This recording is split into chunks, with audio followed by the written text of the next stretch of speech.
Good morning, good afternoon, good evening, and good night to everybody who is catching us live here on Twitch.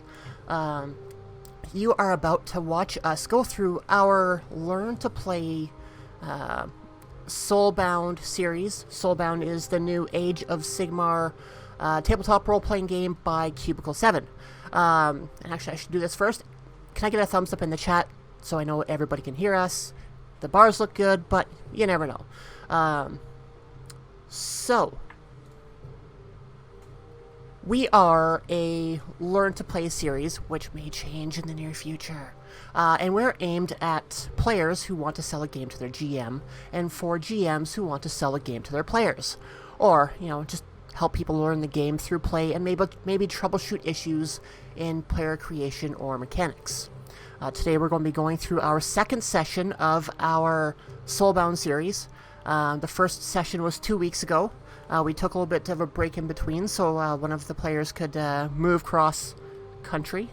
And in the space between, I had Emmett Byrne of Cubicle 7, the producer of Age of Sigmar, on for an interview. You can check that out on the YouTube channel, which I'll link a little bit later. Or if you look at the top of the screen, there is a shortened URL for the YouTube.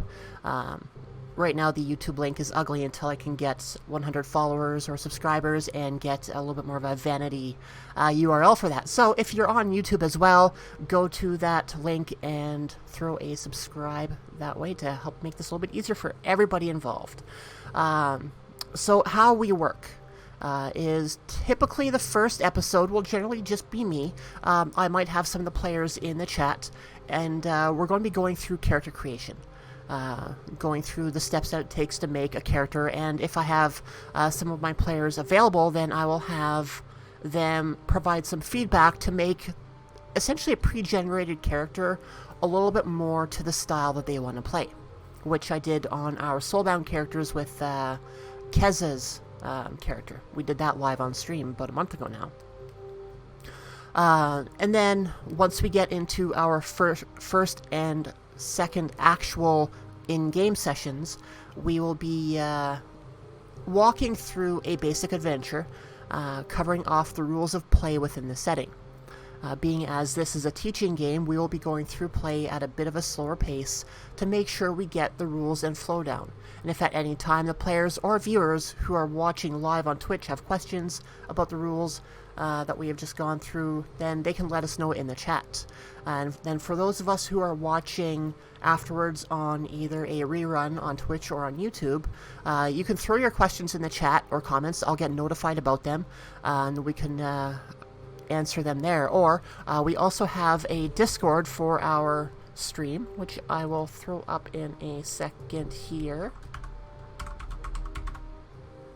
So that's up in the chat, and all the links that I have in our chat will also be in our show notes when the game gets ported over to YouTube in a few days. I think that covers the who and what we are. You're going to see on the screen in the center, right below my image, is a dice roller. For this game, we use Fantasy Grounds, just because it's an easy way to have our rolls made public so people can see how our rolls are done. And on top of that, we also talk through the rolls, but how we create our dice pool, what's our difficulty number, what's our it's not complication, it is the... Complexity. Yes. Of the roll. So how many successes we actually need to either meet the challenge or beat it. And then you will hear in the background, I hope, some plain old ambient music, but that is done by Tabletop Audio, which is a pretty awesome audio platform. It works really well for online games because you can send the players a link to be able to have them listen live on the broadcast. So if you want a door to open behind them, you can click that button and have it happen, and they'll be able to hear it on their end. So that is enough for me for now. Let's go around our virtual table. We'll head clockwise for this. We'll get the players to introduce themselves, have them tell us a little bit about who they are and what they do, and where we can find them. and a little bit about their characters, since they had a little bit more time to actually play around with their personalities last time. So we will start with Rune, if you can give us the lowdown. Hi, I am Rune. I am a freelance artist for Cubicle 7, and I do the art thing. You can find me everywhere as at Rune Sale. I'm on a bunch of different TTRPG streams during the week, and I will be playing Osirin Dares, who is an elven trade pioneer. So, yeah, that's me. Awesome. Yeah, I love Rune's work on the Age of Sigmar book. What was it? Most of the Ishiran. All the Ishiran. Yeah, all the Ishirans were all done by him, which was awesome. I love the colors in those ones. Cameron, you're up next. Hi, I'm Cameron, and I don't really have anything special that I do related to Warhammer, so... but I'm playing Sira, who is a life battle mage, an elf life battle mage, who is trying to purify the realms. Awesome. Yeah, I keep on forgetting how how your character name is pronounced, like Kira, Oh, yeah. Sira. Sira. Maybe I'll get it right this time. Or I'll say, Cameron, your character. And you will notice that we just have placeholders in place for Cameron and Keza. That is by choice. Which we completely understand. Not everybody is okay with being on stream. So that being said, let's move on to you, Keza. Hello, I'm Keza. I do a handful of things. I am the audio editor for a Age of Sigmar fan-made audio drama that's called Madrigal. You can go check it out on YouTube, Spotify, wherever you listen to stuff. I'm currently working on episode 3 at the moment. Like, we had the first draft out yesterday, and I should be working on the final draft this week. Other than that, I also occasionally go on to the channel 2 Plus Tough on YouTube, which covers a lot of Age of Sigmar lore. I'm usually there to talk about the books. I should be talking about Kor the Blind King eventually, which is about the Idenef Deepkin. And then today I'm going to be playing Soniki, who is a Stormcast Knight Incantor, so a wizard who is a bit prideful, tends to take the credit for things that she may or may not have done, but still looking to help the realms in whatever way she can. Fantastic. Yeah, I will have the spelling of Madrigal in the chat right away. I recommend checking it out. It's a pretty cool fan-made audio drama. When do you foresee the next one coming out?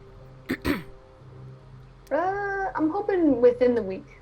Like next week, it'll hopefully be out next week. Nice. Like, I'll probably get the music in tonight. Awesome. I can't wait to hear the finished product. Woo. And then Elaine.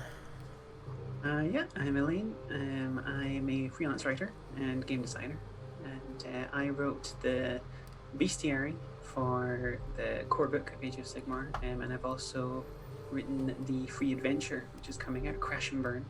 That should be coming out soon. I'm going to be having to GM a playthrough of that on Twitch at some point. You can find me in general on Twitter. It's probably the best place. Just at Elaine Lithgow. Where I generally talk about whatever projects and things like that I'm working on. For this game, I'm going to be playing Kilara, who is a Kurnoth hunter, which is an 11-foot tall plus giant tree warrior, and she's kind of angry right now on account of discovering some nasty things happening to a forest. So she's ready to get her scythe swinging and get into the action. Yeah, it'll be neat to see how she does in combat coming up here. Please don't disappoint. That'd be hilarious if after all this build up, it's just like, and the Colonel Hunter gets one shot. Oh. Yeah. Yeah, so that being said, a disclaimer, anything that happens to you during this session is all your fault because you wrote the bestiary. Of course. It's not on me. Oh no, hoisted by my own hubris. Oh, this sounds awesome. Let's use it. Yeah. But it's a magma draw. Oh no. Oh no. Oh, dear. This was all just one big setup, wasn't it? No, I wouldn't be like that. Yeah, and then I am Charlotte. You can find me on pretty much in a lot of places on the internet at Foxfire22, foxfirestudios.com. That's studios with an S.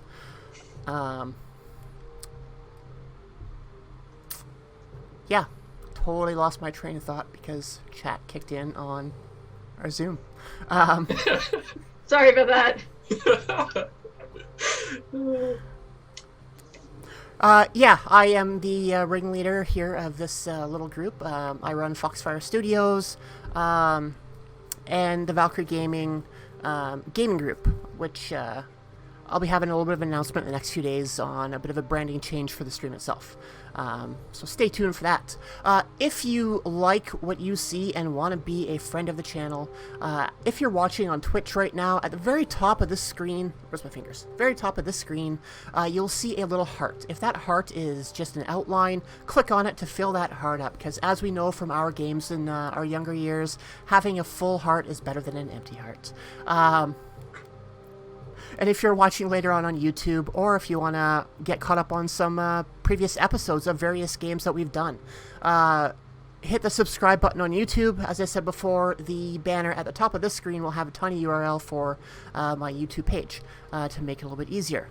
And if you really like what we do, feel free to subscribe. I will never say no to that. You know what? I will even say thank you.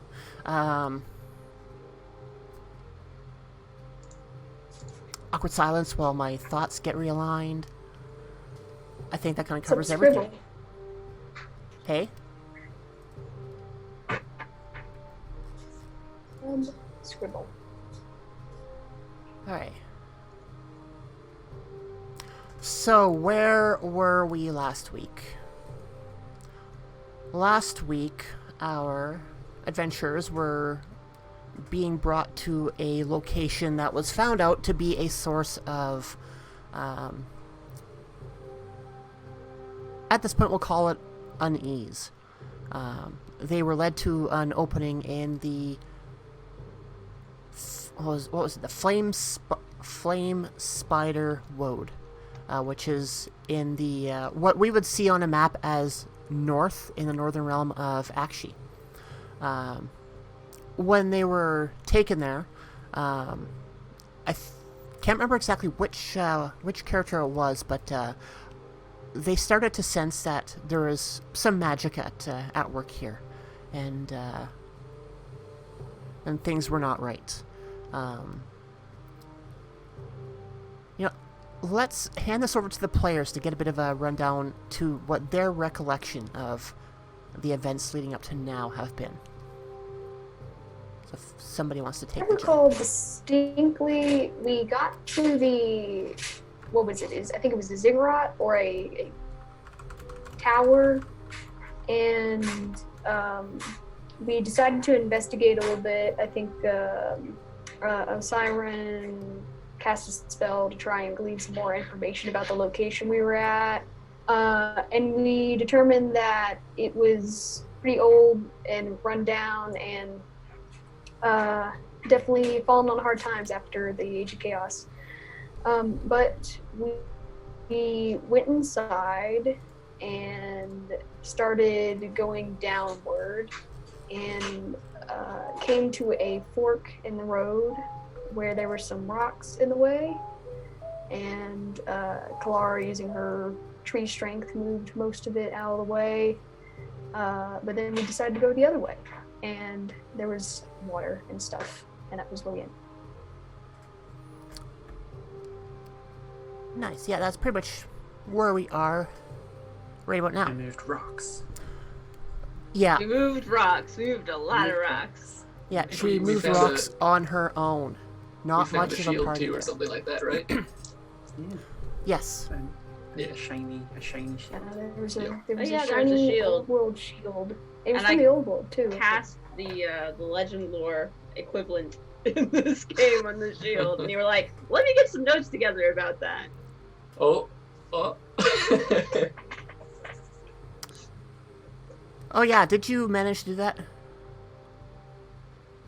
I believe so. Yes. Okay, good.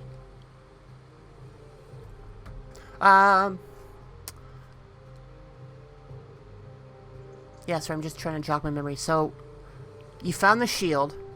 Mm-hmm. You successfully figured out that it was a relic from the old world, from the world that was. Now, was it you or me that was supposed to get a little bit of a write-up done on that? I really thought it was you. I really need to Uh-oh. take notes. No, it's okay. I had a bit of an idea as to where I was going to go with that.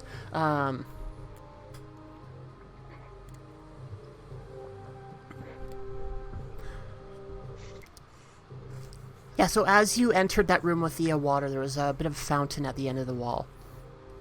And nothing else, like, you feel at peace. You feel calm in this room, as it's almost like something is projecting a barrier to keep the, malaise away from this specific area. Because when you're starting to move into the ziggurat, you're starting to feel the effects of the magic. You're starting to feel a little bit more sluggish, a little bit more drained, tired, like you could really go for a nap. So when you, Osrin, went towards the water, you noticed that there was a shield in there, and it was brightly colored. It was gold with a chalice on the front of it. It was about 4 or 5 feet high. Yeah, so you bend down and you pick up the shield. And as you lift it out with both of your hands, you start to get little flashbacks in your mind of a battlefield. And you can see rank upon rank of armored knights in glittering silver armor, each with their own livery and colors on their pennants, their barding on their horses. And you see them as one charging towards a massed army of what from this distance looks like little green figures covered in black. So some of them have pointy hats, some of them have maces swinging them around their head, and they're starting to run in your direction as well. The vision jumps a little bit, and you see the swirling melee of the two forces combined. You're seeing this all from the eyes of one of these knights. And you see what looks upon closer view as a goblin in front of you, and in your vision you see a sword kind of swinging down and cleaving the goblin in two. And then it jumps again to where there's a field of bodies. There's bodies from both sides littering the battlefield, goblins and knights alike, and there's other human bodies that are all mixed in now. Some of them have spears and pikes and halberds, others have bows, and they're all dressed in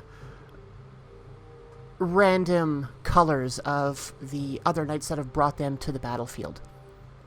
All you see is what's going on. You have no recollection of actually what has happened.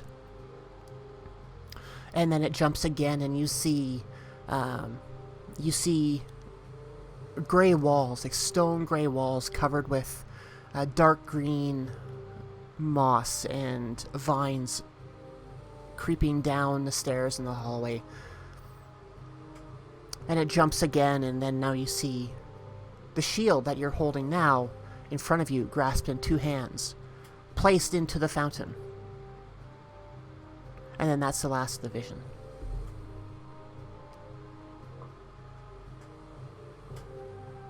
So what you would know from your time studying a lot of this stuff is that this shield would have been from a knight in a land called Bretonia, back in the world that was. Okay. And it was for a purpose. Well, I will actually set the shield back into the fountain. and sit down on the edge of the mountain and stare into middle distance for a few seconds. Because that was a lot.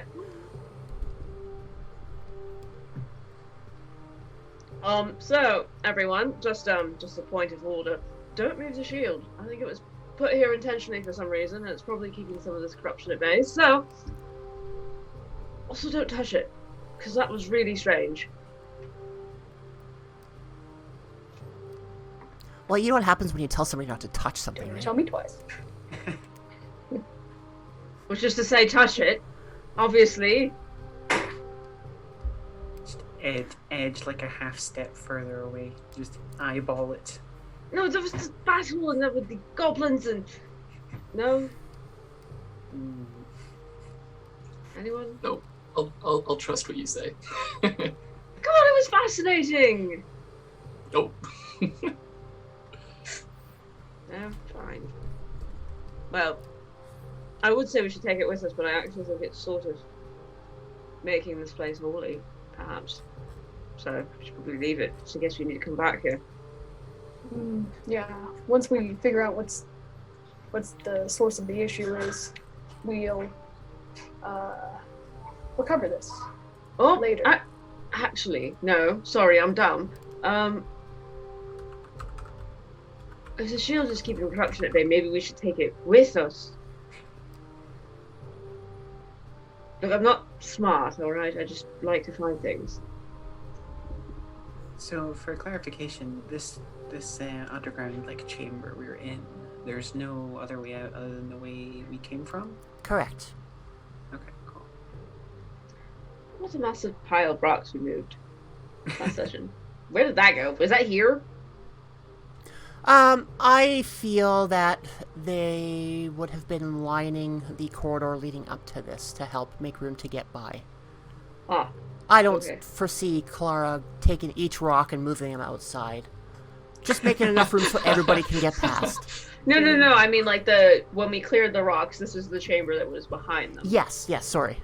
Yeah. Ah. So it was all belted up and then left here. Almost like it was on purpose. And there's So- nothing else in the pool, no spooky things waiting to jump out and consume us. No, just the water. Okay, just the water and the shield. Right, so do you think we should take it with us, or should we leave it here? Because obviously it was put here. I don't know. I just find and sell these things. I'm not the person who... Leave it here? I'm watching Kenzie's character mime. As she's muted. We leave it here then. We'll leave it here while we go explore the rest of the cave. Or Sanaki could bring it with us. No, she's a knight. We'll come back for it. Okay, so for those of you who cannot see our Zoom feed, which is everyone but these 4 people here with me, Keza is currently having mom problems, so she can't really talk. Mom on the background with a vacuum and speakerphone. Yeah. Classic mom. Yeah. Okay, well, we should probably keep moving then. We're not going to take it with us. Alright, we'll leave it here for now. Alright, so you start to head back out of the room with the fountain. And you head back to where the path splits. And what was it, last session? Syrah. Let's play a game. How many times can I pronounce that name wrong? Keep a tally. 1. Syrah cast a spell to see, to try and make a mental map of the place. Oh yes, that's right. I did do that. Yeah, and I think it was to last for like an hour. Yeah, I think so. So she made this mental map, and because this was what did that say for the way that this works? The map is created by... You know the location of geographical features, but not man-made features. Right, and since the ziggurat is technically a man-made feature, she wasn't able to see the exact map of the ziggurat itself, but what she was able to see was the air, the essentially the negative space in the ziggurat itself, so where the party can still go. So from that, she's able to see how to wind their way through the ziggurat, making its way down, making their way down to what looks to be the bottom of this place, where there's a larger chamber. No other real details are able to be discovered this way, but she has a mental map of where to go. So, as the party starts moving along the path, which Sierra has roughly... How would you have passed the information on to your party, considering that you're going to lose this mental information in about an hour? I'm not sure. It depends on what kind of map it is, like what the actual outline of the map is, I guess. How many paths and stuff there are.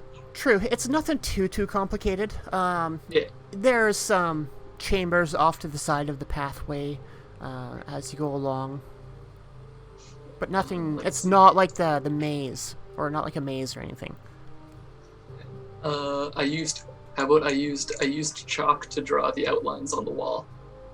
Because I have chalk. If I show those designs to my Mustori friend, do you think he could memorize them? Maybe. Good question. He's a star map. Maybe he could be a regular map as well. You can just reconfigure your stars to look like that. You can do it. I believe in you.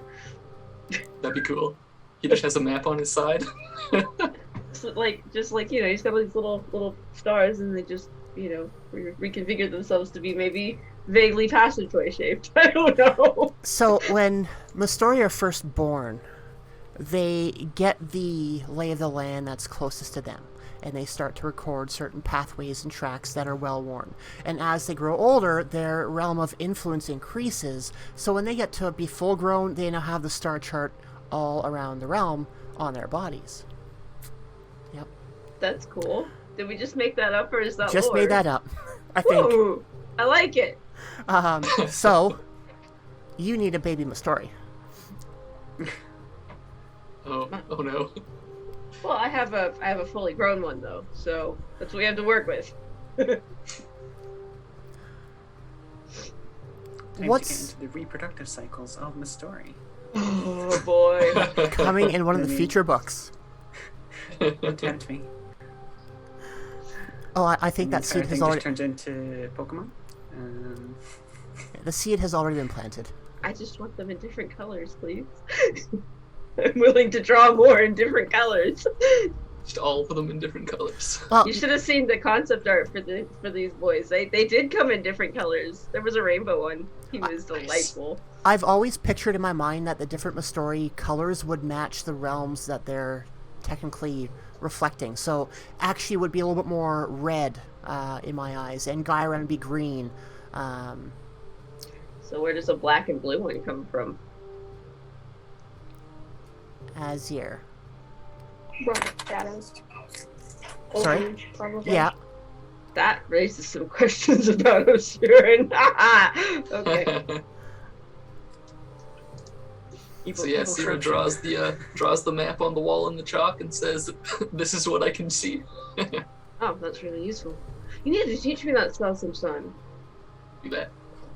We'll hang out after. Because I think learning spells would be taken from an endeavor, I believe. So that could be something that you could do on your off time. All right. Neat. So yeah, you get the map written down, and everyone tries to remember what they can. Even did your Mustori have a name?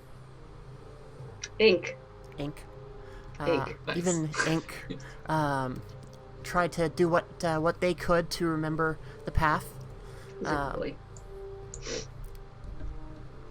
So yeah, you carry on down the halls. And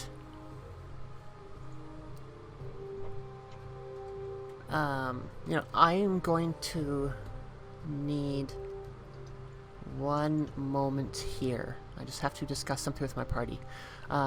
Before our game started, we kind of went through kind of a zero session as to what people are comfortable with, and I'm just trying to remember something.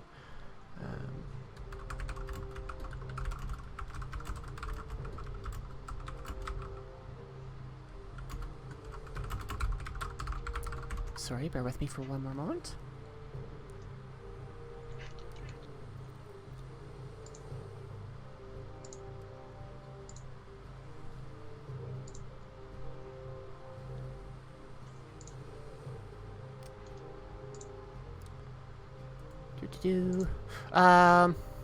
Yeah, so awkward silence. Let's fill out this awkward silence. Awkward silence. I don't know. While I get Rune to look at our Zoom chat. Wait,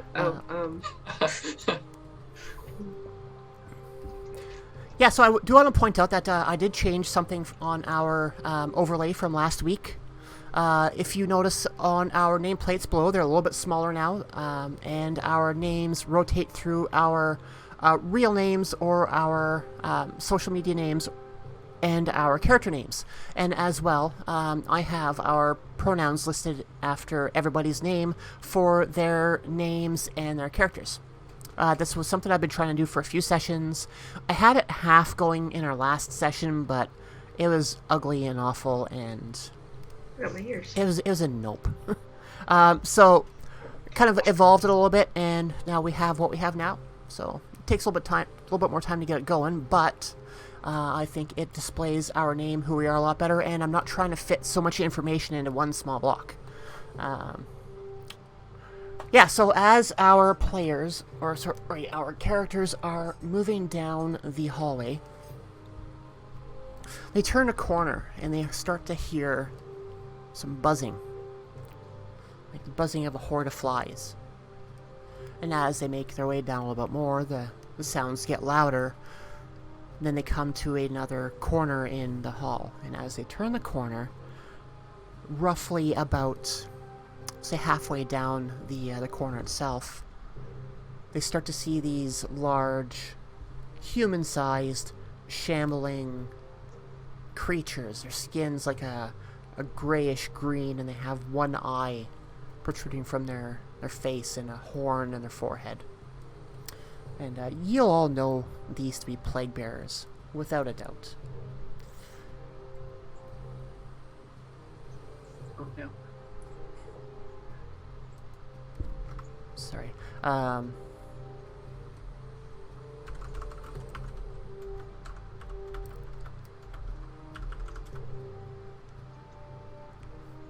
Yeah, so you know these things without a doubt to be plague bearers. Looking down, you can see roughly about 6 of them, all kind of in a group. They haven't spotted you yet. What would you like to do? As clearly they are an affront to the natural order of things. Keza will be... Kalara. Who are we? I don't know anymore. The characters are now playing the players. Yeah, I'll be all about cutting them down. But it depends. I'll take like a half step forward and let out an oaken sort of growl and grip my scythe. But then like check to see if the companions will follow suit. Oh, Sierra kind of steps back and goes, "You can handle this. Osterin, You got this." Osterin also like steps back and like tucks ink in his hair and is like, "All right, you're gonna hide back there."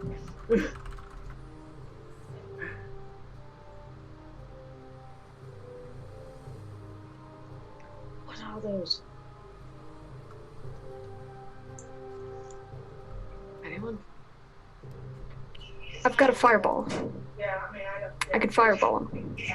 So how do we do initiative in this? Because hello, 5e. Initiative's got is like a flat value on your character sheet. So typically it's just ranked. It's just ranked accordingly. Like my initiative's 4, I believe. Yeah. So it be ranked accordingly. So you'd go first, I'd go second. If there's a tie, I think it's if it's a tie, basically just the players decide for it. Oh, cool. Does anybody have an initiative higher than 5? Mine is 5. Oh, well, you or me. 4. Do you want to go first? I will be the guinea pig. All right, let's do this. All right. Well, yeah. Okay. So, how many of them are there? You said there were 5 of them? 6. 6 of Oh, them. Okay, and how far away are they? They are, to use zones, they are... Are they in my zone? No, they are 1 zone away. What are My those? zone. You are in the zone. Okay. 1 second, I just need to look at what we have for classifications of zones. I think there's like near, close. Yeah, the way I've seen battle maps drawn out is basically, someone has the zone blocked out with lines, but then everything kind of arranged within those zones, based off of just kind of where people would be. I think close range is important for certain things, which means you need to be like directly in the same zone and like physically next to whatever is there. Okay, because that will depend on what spell I am going to use. So. Yeah, I have a spell that targets creatures in my zone and then creatures in another zone. Right, so yeah, here, zones and range.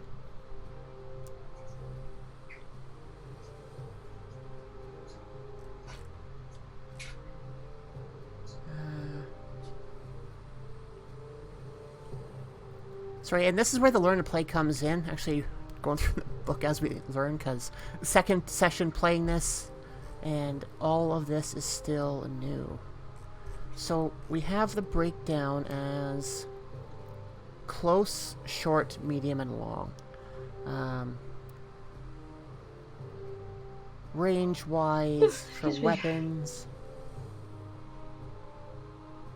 we're looking at about 15 feet, 5 to 15 for close. I don't know how this is written out. I'll have to look at that later.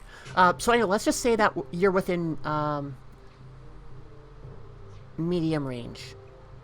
Okay, so if a spell has a range of self and says enemies in your zone must make a test of some kind, they're too far away from that, right? Yeah, you would have to move into their zone. That's a terrible idea. Mega squishy.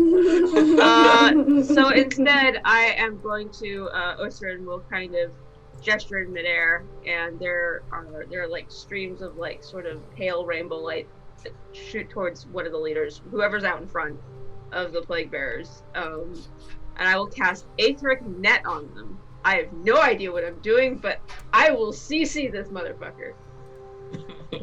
I like it. So let's see here. I don't know what I'm doing. It's mind plus channeling. Yes. For your dice pool. Mind is 3. Channeling is 1 with 1 focus, so 4. And what's the DN on the spell? 5, 2. So you need 2 5s. That's probably not gonna happen. I believe. How do I do this again? I need. So I have a dice pool of 4, right? Right.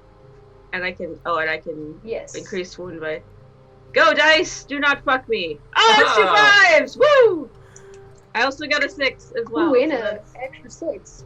Yeah, so that's 3 successes, I guess. Yep.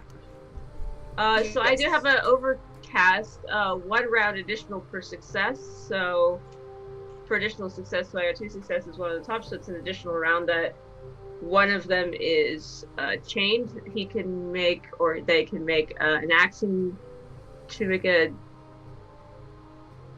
might test to break the chains. I'll just copy this to you. Sure. What was that spell called again? Aether's Net.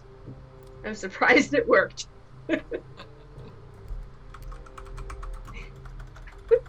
Roman light spells are really hard to cast. You need like 6s to cast any of them.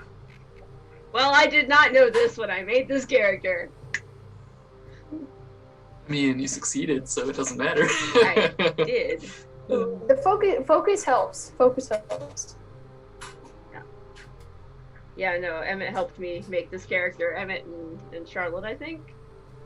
So Yeah. it was like 2 hours before stream, and I went, shit, I forgot to make my character.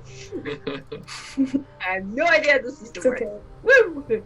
All right, so yeah, you end up getting your spell off, and you notice one of the plague bearers that was kind of moving a little bit at first, kind of just locks down, and you see him trying to move, but not having any luck. So that is your, I believe that's your action turn, so you would still have a movement or something that you wanted to do if you chose. Oh, I thought casting a spell was an action. Well, yeah, like you could have an action and a move. Oh, sorry. No, I'm not moving forward. Are you kidding? I'm going to hide behind go a fight them. giant tree. Yeah, so I was just looking at zones here quickly. Let's picture it like there's 2 zones. There's the one that you're in, and then there's one that they're in. Okay. So it would take 1 movement turn to move up into the next zone. Because, like I said, they were halfway down another hall. The hall be maybe 60, 50 meters.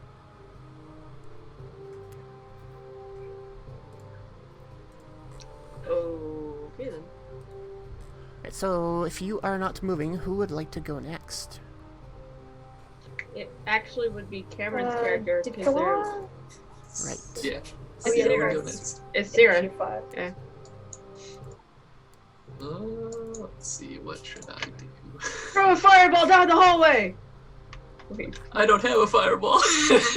And you call yourself That's a my mage. thing. I have Arcane Bolt, I could do that instead. It's like a fireball, I guess. Yep. Sure, let's do that. I'll cast Arcane Bolt on one of them. Or I could just throw you down the hallway. Oh no! Use the sorceress as a melee weapon. Yeah, that seems to be a common theme in my games, apparently, where people want to throw other people.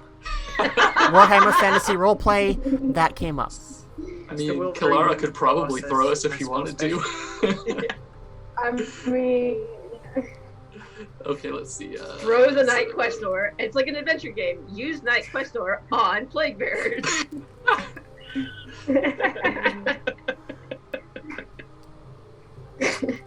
I've got a plan. Cannonball! Okay, so for casting Arcane Bolt, my mind is 4 and my channeling is 2, so I get 6 die. Wow. And Arcane Bolt needs 1-4 to succeed. You can do it, I believe. In a thing called love. I don't know. Yo! And I 1, have 2 2, focus, so 3, I have 4 successes. Awesome. So what is the damage on that? That's cut off. I think it's on? 1 plus successes. I Yeah. think. I have to double check though. Yeah, it is. The You actually target use the suffers spell 1 text right damage. there. Yeah, it is. There you go. Each additional Nice. success increases the damage by 1. Alright, so now, which one are you firing it at? Just some random plague bearer, or the one that was anchored already? Or A different one, not the one that was anchored. Please Yeah. don't break CC.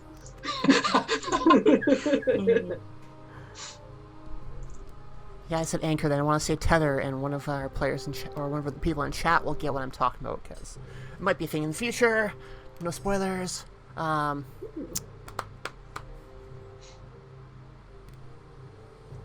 So like, Break the yeah. net. Okay, so how do we handle damage again? No. It subtracts. Armor. You subtract the toughness or the armor. No, you subtract the armor by the damage. So she Wait, dealt 4 damage. You know, subtract out their 1 armor, armor, so and that's then that's 3. like how much they're actually gonna take. 3. Gotcha. Ooh. So 1 armor on these critters. That's down to 3.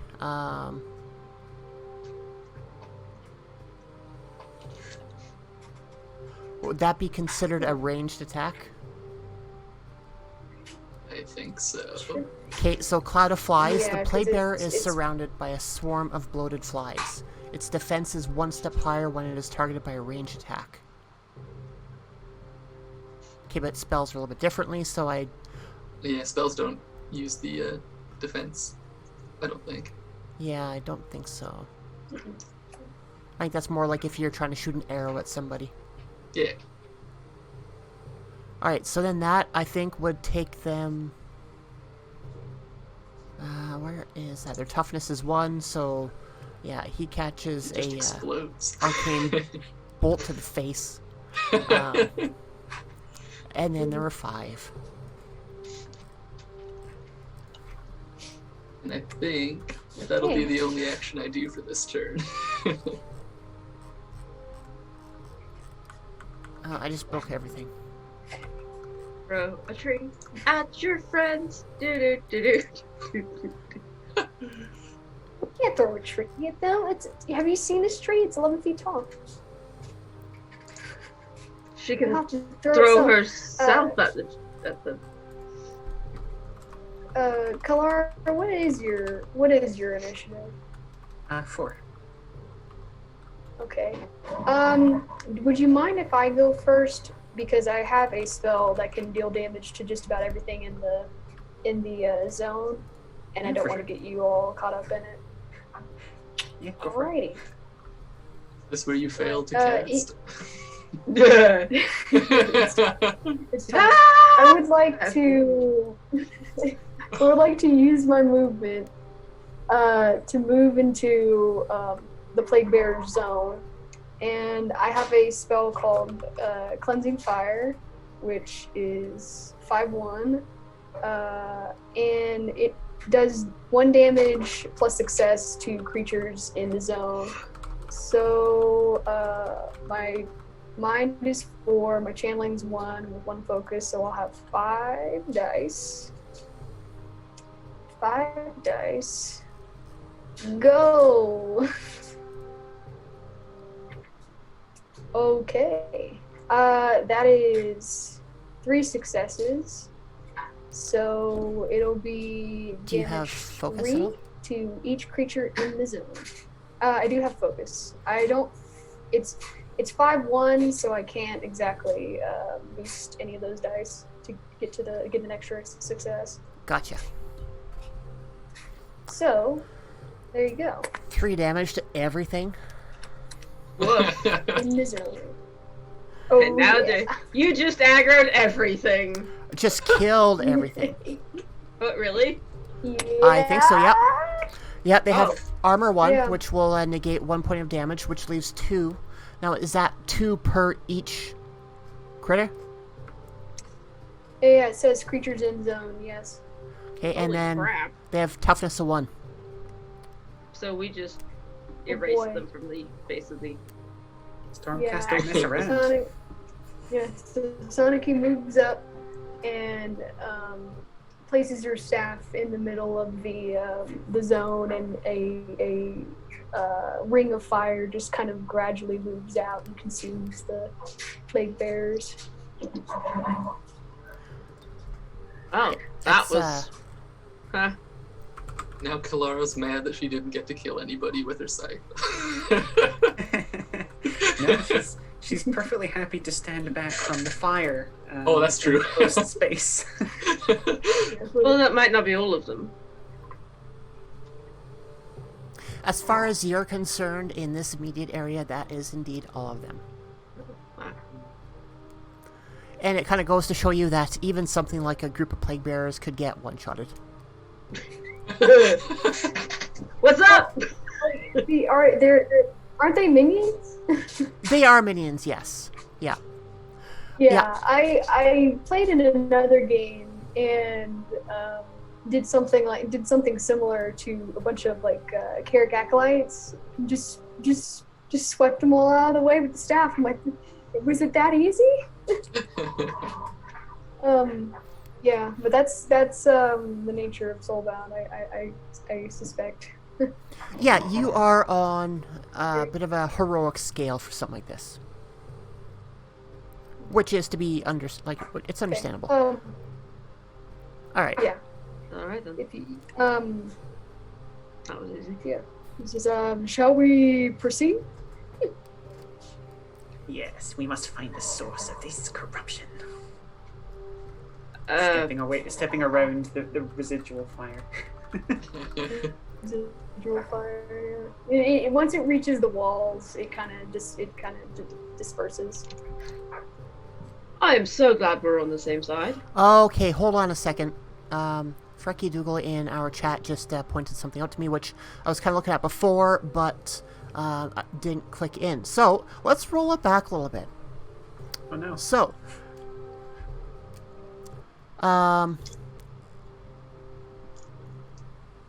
these plague bearers were part of a swarm. So in the rules for the plague bearer, if 3 or more plague bearers occupy the same zone, they become a swarm. The plague bearer swarm acts as one. Add plus 1d6 to attacks and plus 1 toughness per plague bearer in the swarm. The swarm suffers double damage from effects that target a zone. So they're still dead. So, Super dead. I think it would be, I'll have chat confirm this, but we have 6 active plague bearers, so that would give 6 toughness per plague bearer in the swarm. And then the swarm suffers double damage from effects that target a zone. Was that spell targeting the zone itself? Yeah. It was, yeah. Okay, so then that would double the damage, which was 3 up to 6. Which, yes. Lessened by 1 armor would be 5 damage. 6 toughness for the group as a whole, apparently. Oh, 6. Yeah. So Yeah. still Well, 'cause they're all 3 one. to 6, but reduced by armor, so 1 should be left. So there is 1 left. Well, no, because my arcane bolt would have killed 1 or a couple. Oh, yeah. It would've Right, yeah. Because you had the arcane bolt. Yeah. We got him. Maybe. Yeah. We're still fine. We're fine. I think we still so. killed them. We're still fine? I think so, yeah. Sorry, I got like a bunch of screens Oh, going. yeah, we got him. Yeah, Oh, you so got him! just in the future when... We got him. Ladies and gentlemen. Okay, so now- We're still Well, moving, exactly. but no, it's dead. Okay, so now each time that Poke it with the stick. a swarm would lose 1 toughness, would that equate to one of them being killed? It's kind of how I'm I seeing think that. so. I think that's what I think so. Yeah, it's kind of like how minions are handled in like 2d20 systems like Conan. Alright, so we got that out of the way. Huh. Trust me, there will be more swarms. Oh no. Oh yes. I'll do it again. Can we let Tree's name, who I keep forgetting and is just permanently indelibly in my head, is Tree. I'm the worst. Kalara? Alright. Yes. I got it. Let's let Kalara go first next time. I don't think my scythe will be quite as effective as a fireball in a closed space, but I appreciate the sentiment. You'd be surprised. You would be surprised. Alright, Okay, well, so- let's keep moving. I'm just probably bound to be more of them, and This is part of the problem, it looks like. Onward to great death and victory. I don't know, whatever you Soulbound types say. Stormcast things. Sigma. For Sigmar. Sigmar! When in doubt, invoke Sigmar. Sigmar! That's it. That's really it. I kind That's of all hear. there is to it. I kind of hear that in the way, if you're familiar with SpongeBob SquarePants, one of the, like, the aging superheroes. For Sigmar! I just hear the witch hunter from Vermintide. Oh, speaking of calling Sigmar's name, I guess we have T.S. Lucart in the chat right now. The Rumbles.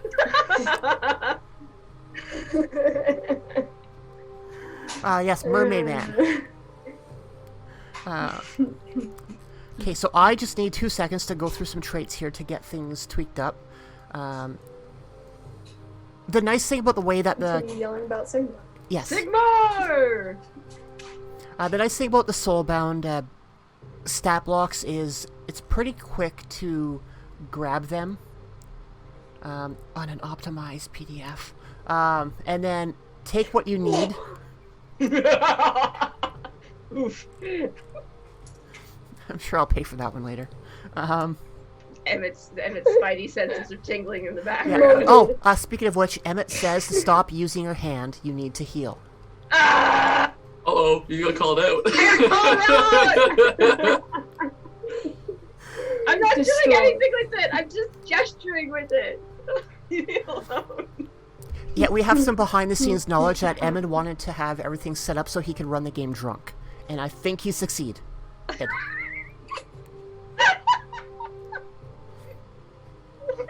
I'm thinking about reading a D&D stat block drunk. I'm like, there's so many tiny words on there. Oh, ew. Gross.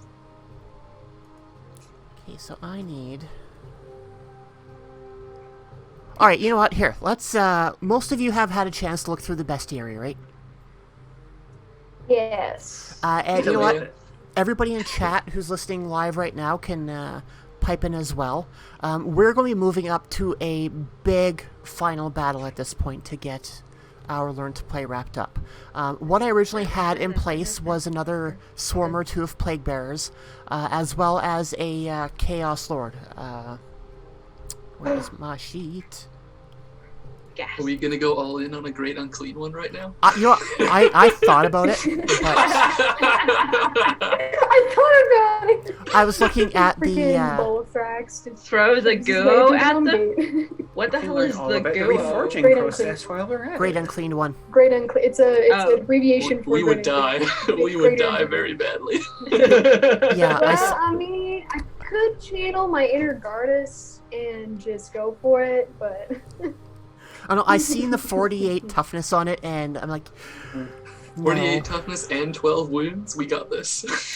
Yeah, 48 or 4d8. 48.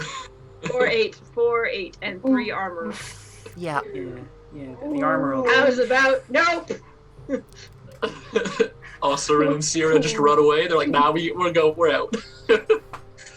If Soulbound can take a greater demon, it's a really hard fight, though. We gotta die, friend. yeah, we have, what do we have? We have one Soulbound, a Battle Maid, we have one Stormcast, a Battle Mage, a Trade Pioneer, and a Tree. So we Please get buff really Trade good health Pioneer. strength. And Gonna do all the damage. We must come up from the realm roots and then I'll throw the Mustori at him.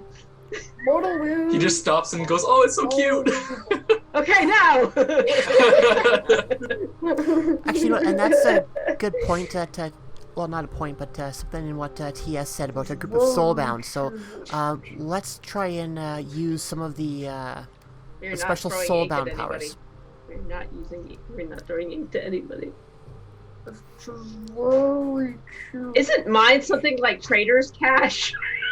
Which is not a compatibility at all. Look, man, we all need the RP character in there.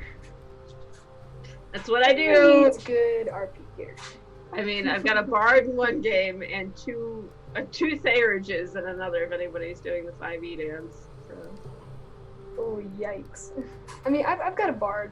It's College of Swords. Mine is Just end up taking all the necrotic damage. College of Remembrance.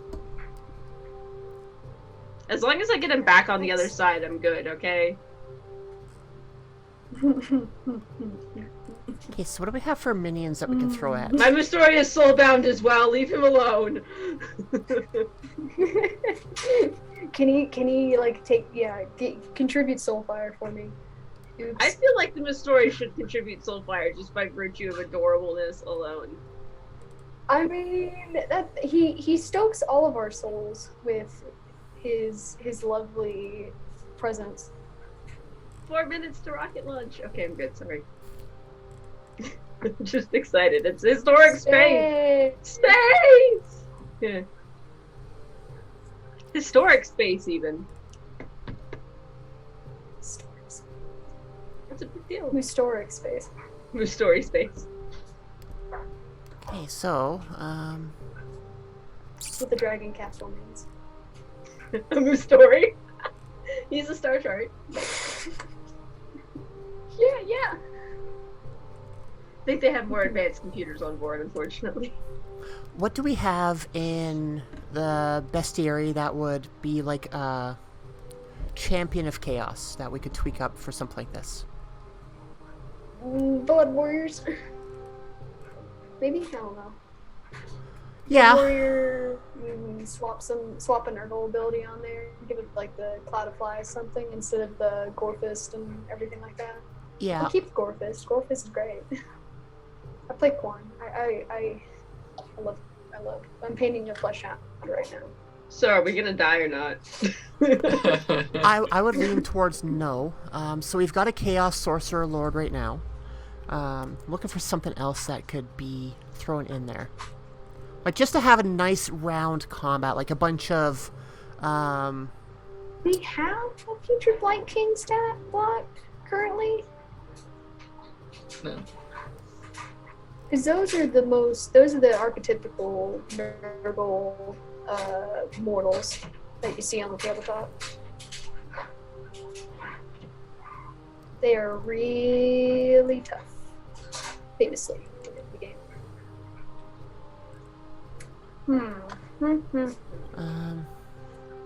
Okay, not in the beastie area. what's higher, chosen or champion? Chosen. Or, no, champion, I think.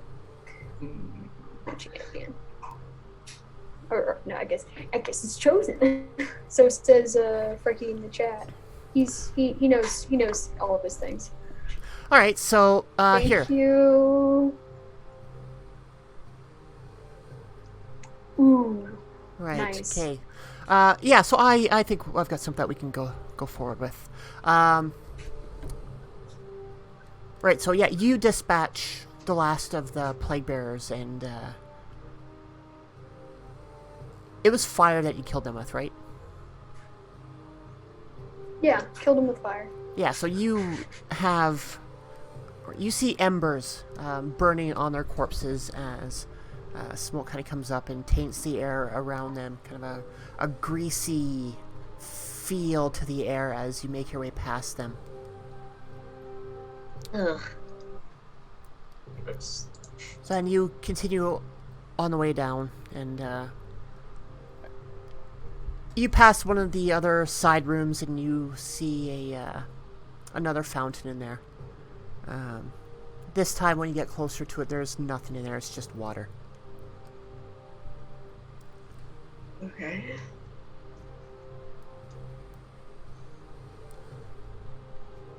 So then you continue on down the halls, following the map that you all remembered portions of from before. And you come to this big set of stairs, probably about 25, 30 steps down. And at the bottom of the stairs, there's a wall with a door in the center of it. It's a wooden door. It looks aged and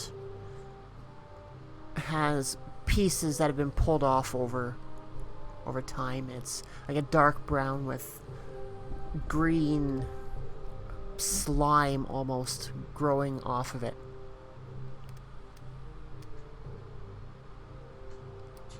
Ew. Gross. This is absolutely disgusting. Don't touch it. Or do touch it. Actually, you know what? I dare Well, you we to need to eat get it. through it. We have to touch it. Have they I never dare you. heard I of dare you to eat Hop? it. Eat it. Eat it. Just try it. See what happens. You first. You first. Nah. No. My delicate constitution won't allow for such things. I can always heal you if it goes bad. I You'll can be fine. heal myself if things go bad. I just don't want to.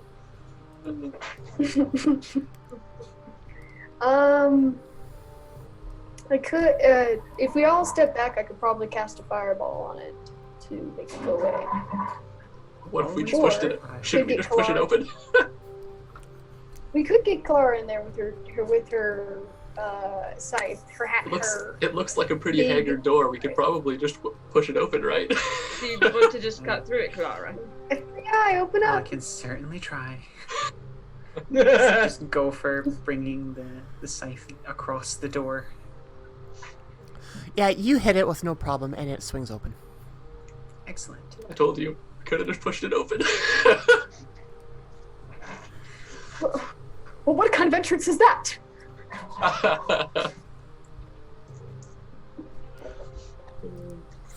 We could light it on fire, but... Oh, no, we're already going inside. We're already going inside. After you, Clara. After you. I'll be I'll in the lead back. way. Alright, so the door swings open with Kalara's mighty strike against it. And as the door swings open, you see inside, this is a pretty sizable chamber. You can see more plague bearers kind of milling around. You see a few groups kind of grouped together, one on the right, one on the left, and you see this swollen, pox-ridden figure at the far end of the chamber. You can't make out too many details on them right now, but you can see the some of the gifts of Nurgle have kind of taken root in this individual. They're bloated in places, and the sound of flies is pretty heavy in this room as well. Now, as you're looking around the far end of the room, you see the sorcerer in the middle kind of like looming over a creature.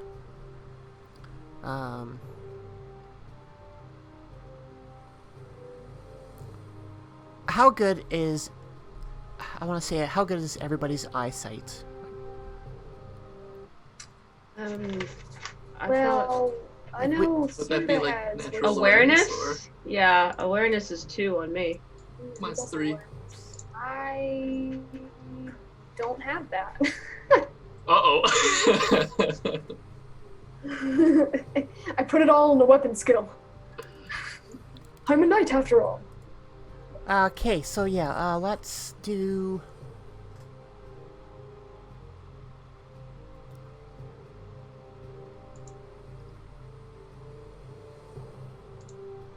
I mean, I don't think we need expert eyesight to know this is one ugly hacker. No, you know he is ugly, but try to make out what's at his feet. Oh, So yeah, let's do a mind and awareness. it'll be 3 plus 1? 4. Yeah, and we'll Yes. go with DN of 4 with 2. What the hell is that word again? God damn.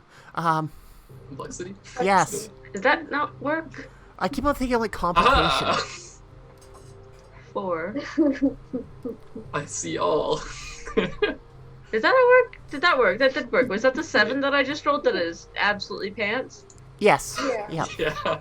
Right. Okay. I think I rolled too much. I have a focus of 1 in awareness, so maybe No, that's a that's good. success. 1 success. Oh no. Yeah, you'd have 1 success. 4. So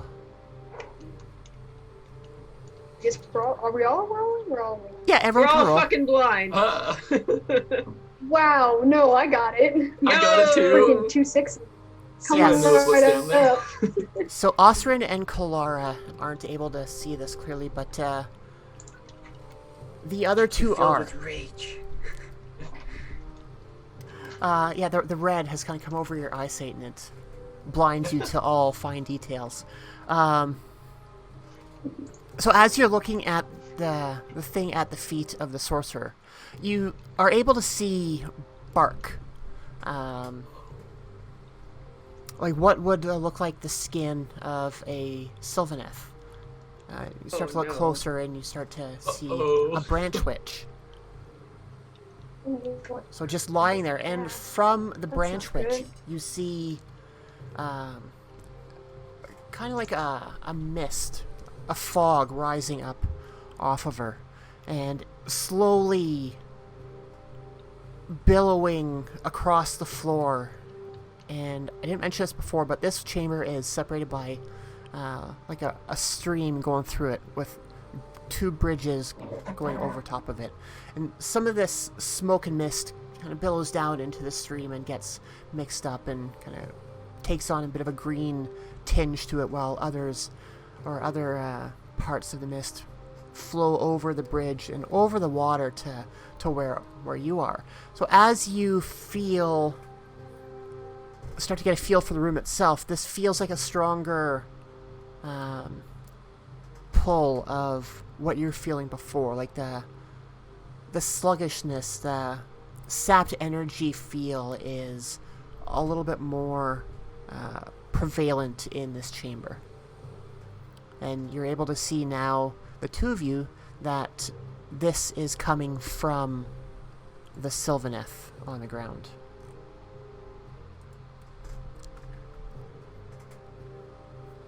So it's initiative time. Sounds like. It is initiative time. Do any of the Chaos guys have initiative higher than 5? I don't think so, but let me check 1 second.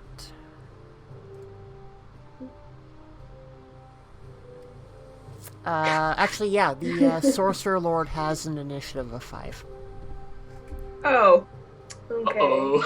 great. So, And then, as we know, the Plague Bearers have an initiative of 2.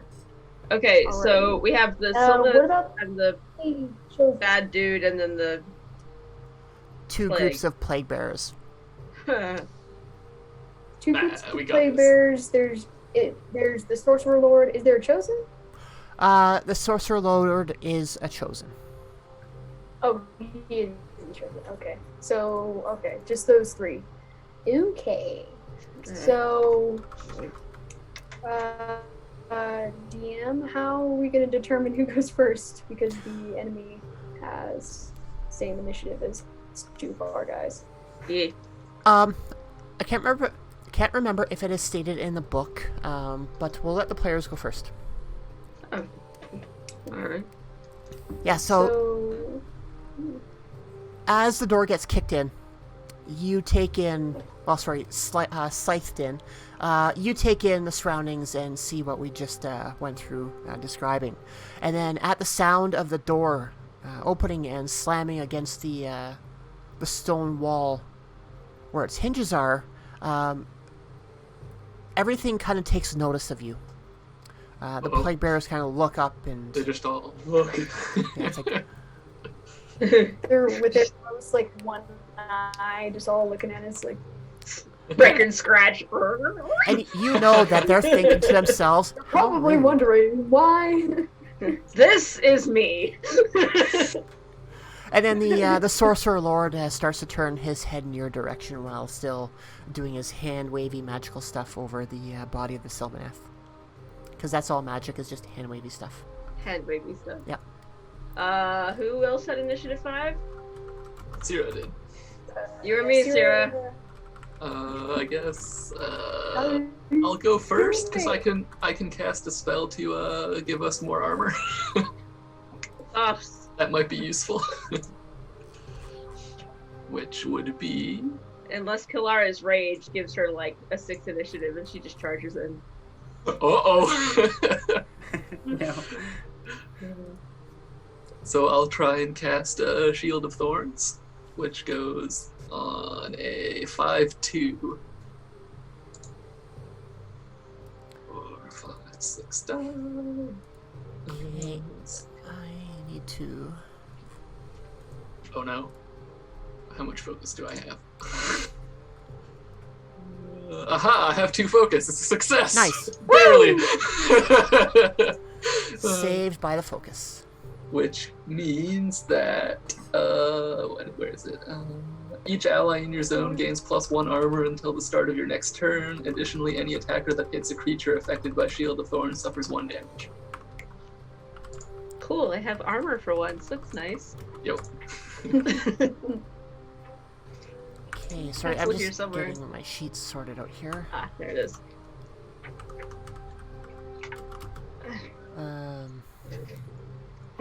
Yeah, you know what? Let's Alright, let's time to do it. let's ramp this up a little bit. 1. There we go.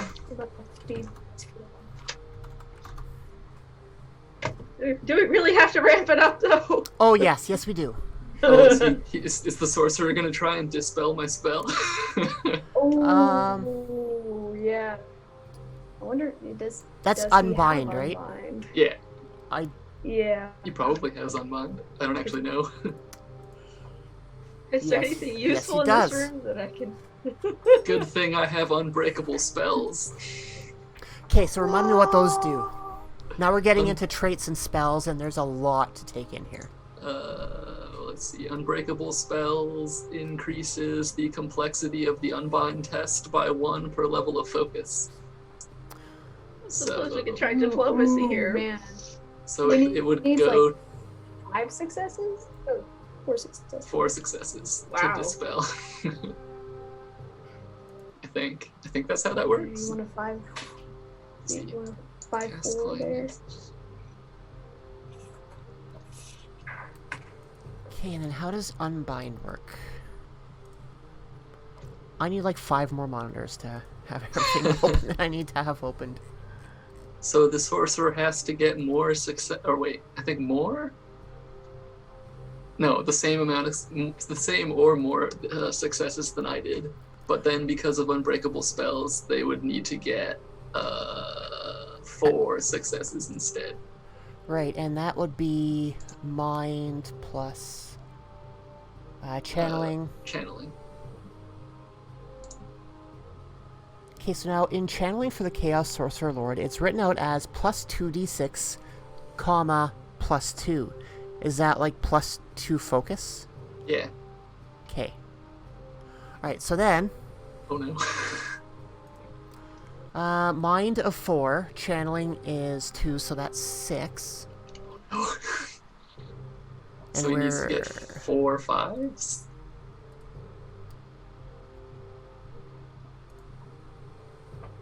Oh, Jesus. Haha! Yeah, so you cast your spell, the sorcerer tries to unbind it and doesn't.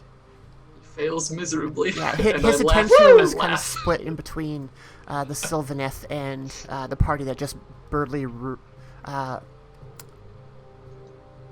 Oh, damn. the group that just burst in rather rudely. No. Rather Holy- dramatically.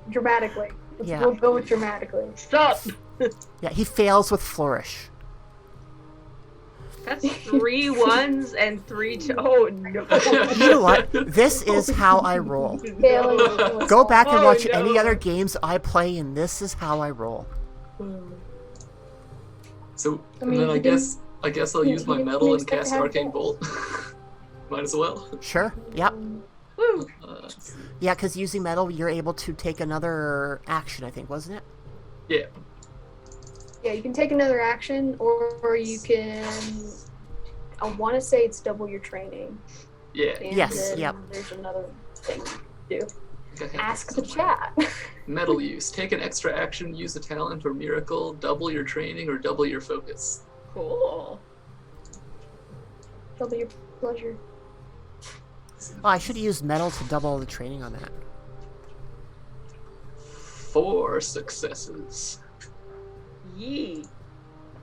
And I'll cast. Oh, I guess I was casting it on the sorcerer. Now, can he use Unbind Single multiple focus. times, like a reaction? I have no idea.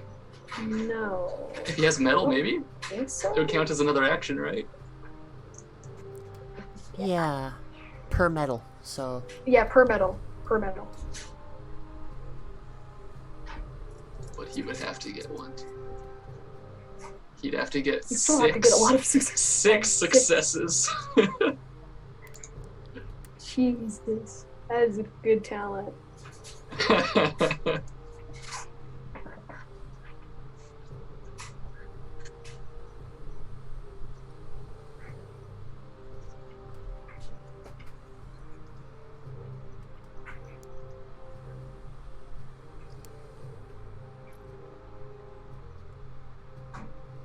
sorry, I'm just going through some of the traits here.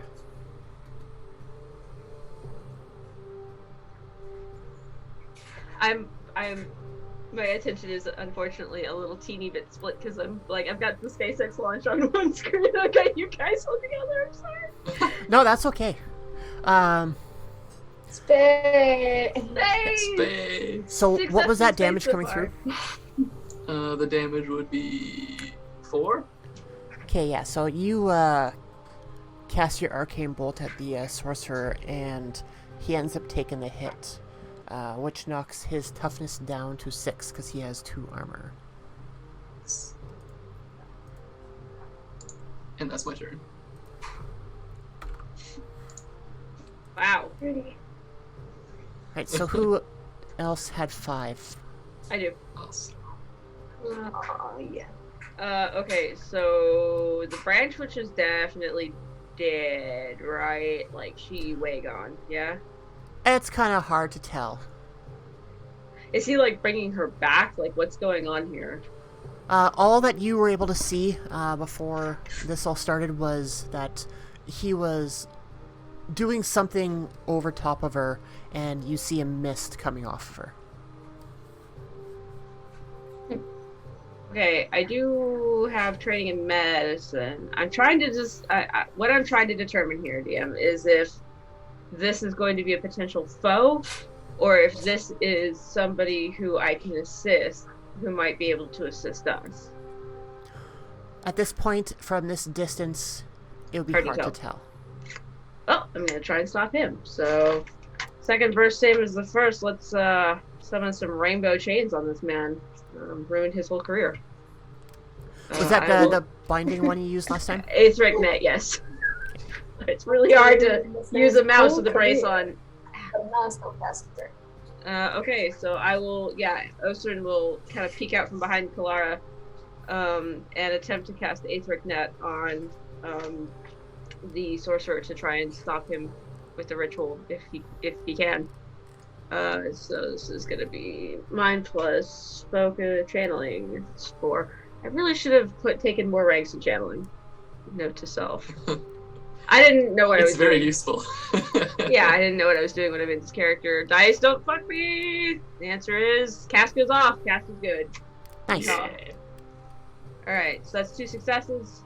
And yeah, just chains of rainbow light come up around his wrist and try to hold him in place. I'm putting this brace back on because that hurt. It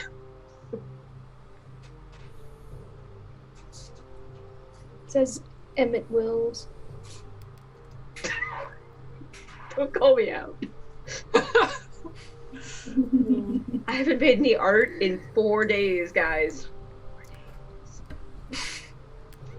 Alright, so you successfully get your spell off, and you see him kind of become a little rigid.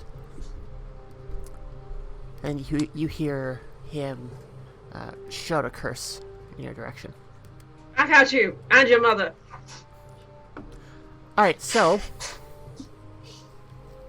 I'll use my movement to stay behind Clara. It is now the sorcerer's turn. And he is going to try and get out of the chains, which is A might test. So, body might for... DN4:S body might test to break the chains. Yeah, so I think S being successes, you had 2 successes, so that would be a 4-2.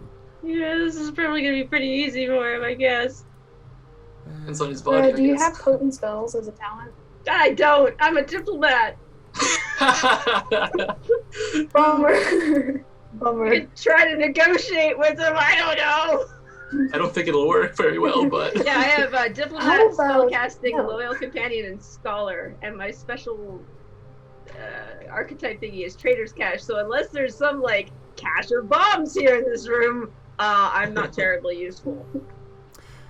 Okay, so I have 2 body on the Chaos Lord with no might. Oh, that's reassuring. Um, Please roll but- poorly. So he only gets 2 die. Now I'm going to use the 1 medal for this round to To double the... Can you double 0? Well, heck. Oh, yeah, I guess that's a good point. Double. You can't double training if you don't have training. Say, can you double 0? Yeah, I say. Nah. Nah. Yeah, so it's I just going to be vaguely 2 remember dice. seeing things. Oh, well. Fail, please. Weak noodle arms. Ah, 1 success. Oh, So yeah, you see him struggling and he can't do anything. He's Yeah. stuck in place.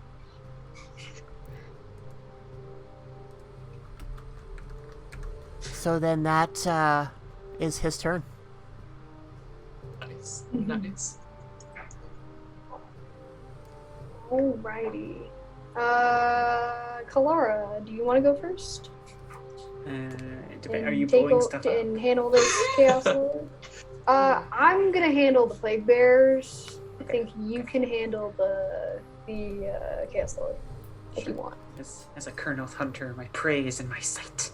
Oh, I shall charge forward and swing the scythe.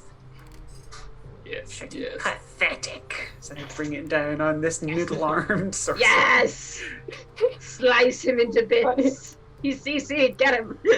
I will scythe off your noodle arms. So I've got 4 body, 1 weapon skills, so that's 5 of these wonderful d6s. I've got 1 focus. Slap, slap, slap the chaos, slap it all the time. Okay, so you are doing a melee attack against him, right? Mm-hmm. So what is your where's your card? Where's your card? Okay, so your melee is good. The Chaos Lord's defense is average. But it goes down by 1 because he's restrained. Okay. So then his defense is poor, so that makes you 2 or more steps higher, which has your target number at 2. So all of those hit. Oh, So- nice. Oh no. All of those hit. Oh Oh no! my goodness. He's about to die. He's about to. These sides Ruin this man's whole career. There's 1 plus successes. I'm going to ruin this man's whole career, but I'm not a spellcaster. I'm just, just pulling out some bad weeds. It's fine. It's all part of tending a nice, healthy forest. Sometimes you just gotta come in and rip out all the corruption. It just happens. I wrote you a song in chat. It's good. It's so good. Oh wow. I play Bard. I'm about to play a Bard in a different game, so I'm just getting warmed up. Excellent. What is that song on Beetlejuice? The movie. Shake Sonora. Yeah. Shake, shake, shake Sonora. Yeah. I know that's Okay. good. Got him old. Okay, so you had 5 successes. Your great scythe, does 1 plus S, which would be 6 damage. Jumping over to that. R.I.P. Armor of 2, toughness. so that would be knocked down to 4 damage. Mm-hmm. So. Looks like we're going to be getting into wound territory here in a few minutes. Alright, so. That was your move, that was your action. You could use one of your metal to take another action, I think. I think I will use this perfect opportunity to just do a full spin and go for a second attack. Really just blender this guy. As Colonel Hunters do. Best over that you. Ooh. Oh, I wish I was in a crowd. With the Great Scythe, every 6 also deals another point of damage to like another person in the crowd. So if I was So taking sorry. down the group, that'd be fun. But it's another 4 plus 1, so 5 damage. Nice. Oh, So, 5 damage minus 2 is 3. That would take him down to -1. I'm just trying to pull up wounds on here. Ah, this man is now paced. No, he still has wounds to go through. Oh. Oh, right. Not 5e. got rid of all his armor. Not 5. Yeah. Very 5e, much not you 5e. just have buckets of hit points. Casters. I don't know how many wounds I have, actually. Why do we keep on trying to search? Why don't I just go to the index? Oh, I've got 5. How do you calculate that while we're sitting here? Should probably know. Cameron, go. Wait, wounds? Yeah, I I didn't think calculate wounds them. is just body, mind, and soul added together divided by 2. I hope that's right. 5 plus 7 divided by 2 is 3.5, and then rounded up. So So 4 4. wounds. I am Noodle Boy. No, that seems pretty on par for mortals. That's what mine is too. I've only got 5. My free guild Totally. sergeant I'm gonna be playing has a S4 wounds as well, Oh, okay, cool. and she's meant for beating people up. Oh, most Soulbound have 4 unless they are Doradin or Stormcast. Okay then. Hmm. Today I learned. Alright, so, yeah, 2 damage would go through. Sorry. Pulling up my other sheet. You did 5 damage, right? Mhm. Minus 2 for the armor. That's 3 that goes through, so he is down to 0. And then the remaining damage would get sent over to wounds, which now would be 1 wound. So you do your spin swing and you catch him in between his robes with the point of your scythe and really dig right into him.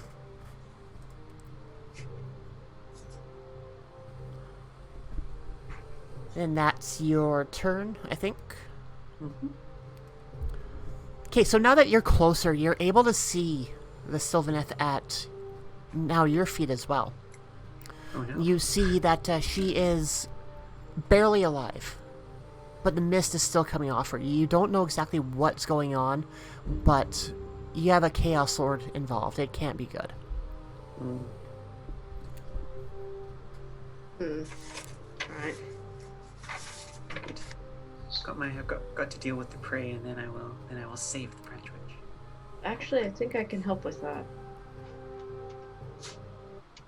I can also help with that. It is now. Sure. I'm ready. Swarm I'm ready time. over here. I'm ready. Stormcast time! Right. Stormcast time! I'm ready. Cross I'm some ready. people. I'm ready.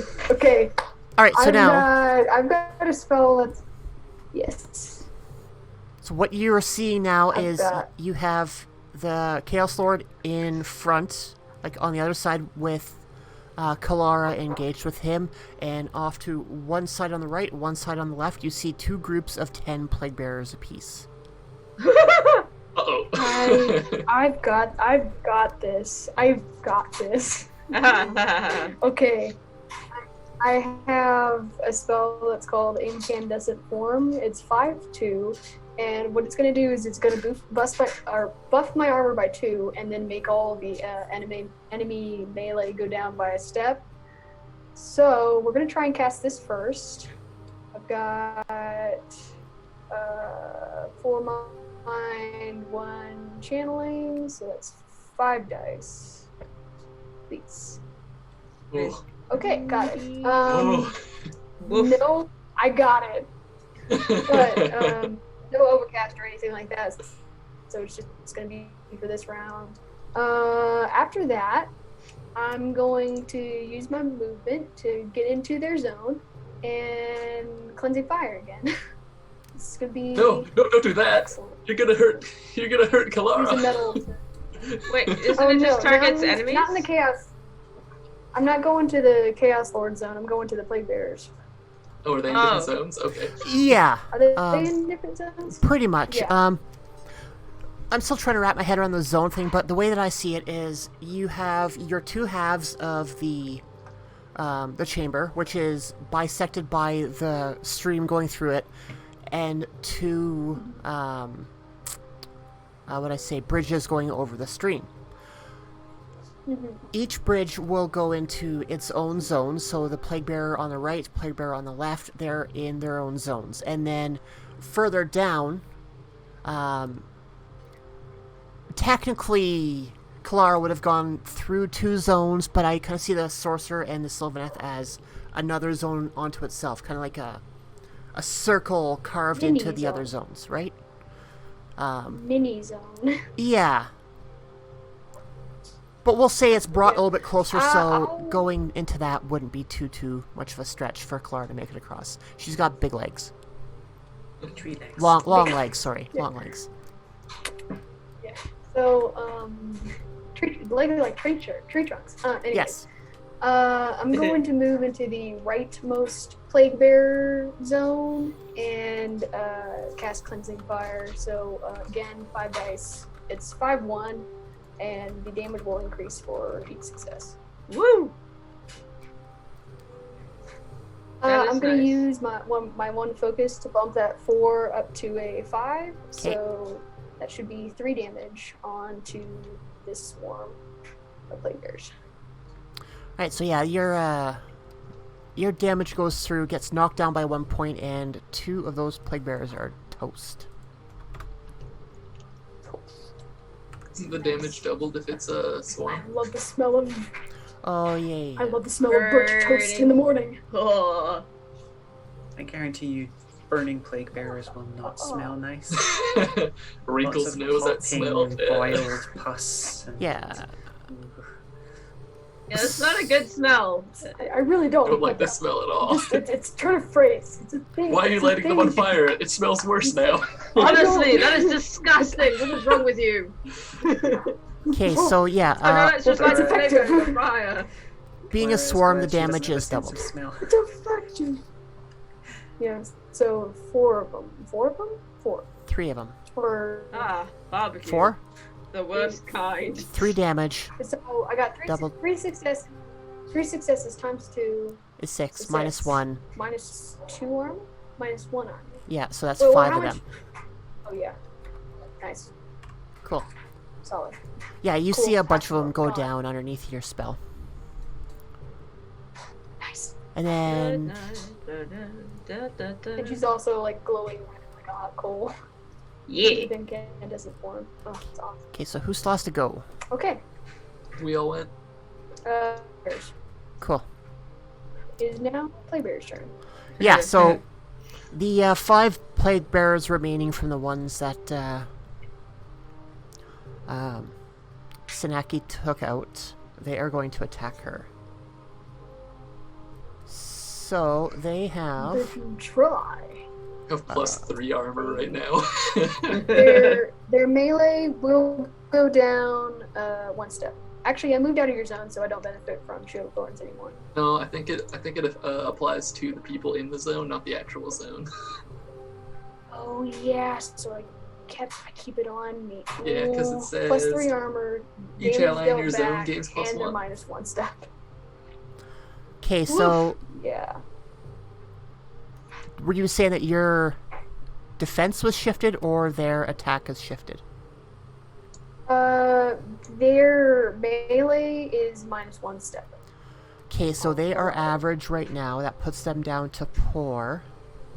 And what's your defense? My defense average.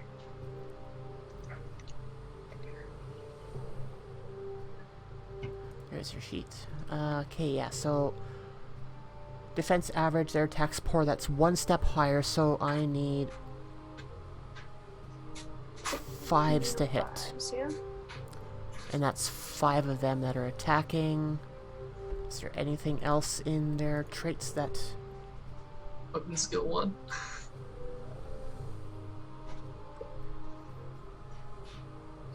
Yeah, they have body 3, weapon skill 1.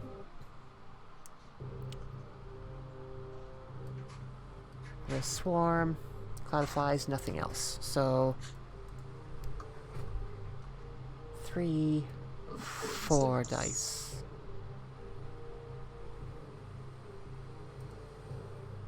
Okay, so 5 dice. I'm looking for, what did I say, 5s and higher? Yeah. I'm not surprised. Are you surprised? I'm not surprised. No. Yeah, so Stormcast. I'm a god of mode. yeah, you can kind of feel their blades and whatnot bouncing off of your armor. Their plague swords.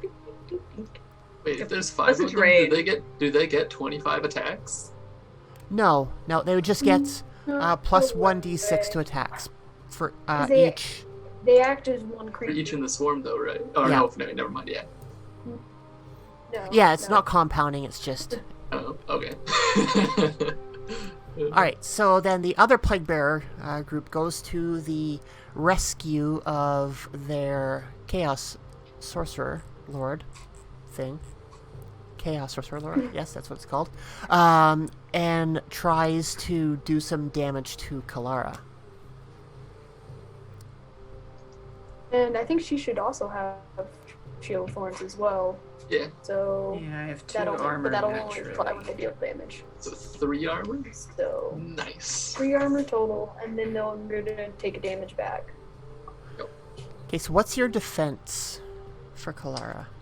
I believe it's good. Yeah, it's good. And then with their attack of average, that is still 1 step lower, so I'm looking for 5s again. Oops, I messed that up. Where's my 1 dice? There's the 1 dice. 10. Going all in.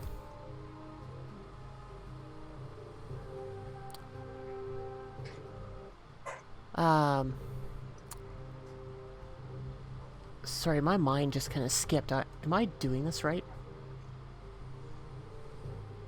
I think so, because the way that the swarm behaves is that it attacks as if it was one creature. It doesn't count all the ones individually. Mhm. Yeah. So, you know. Yeah, okay. So 5s and up. 1, 2, 3. And then... it's just 1 attack roll.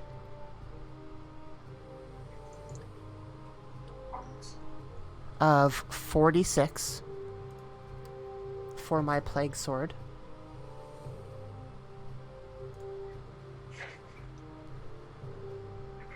And then this is where damage is dealt. So 1 plus success damage. Damage is done on 4, 5, or 6, or... This is where It I'm should getting... be 5. This is where I'm getting confused.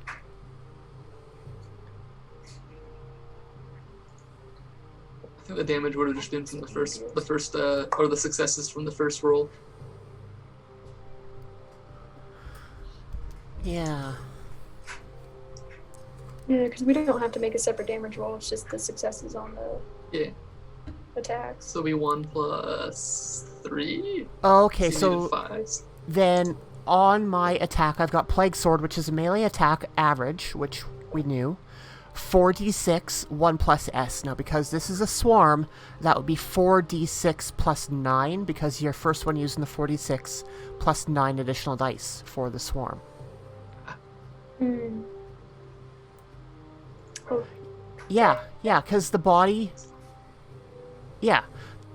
Alright, so the body of 3, the weapon skill of 1 gives us the base 4d6, and then we add an additional 1d6 to the attacks for each plague bearer in the swarm. That's over and above the first one.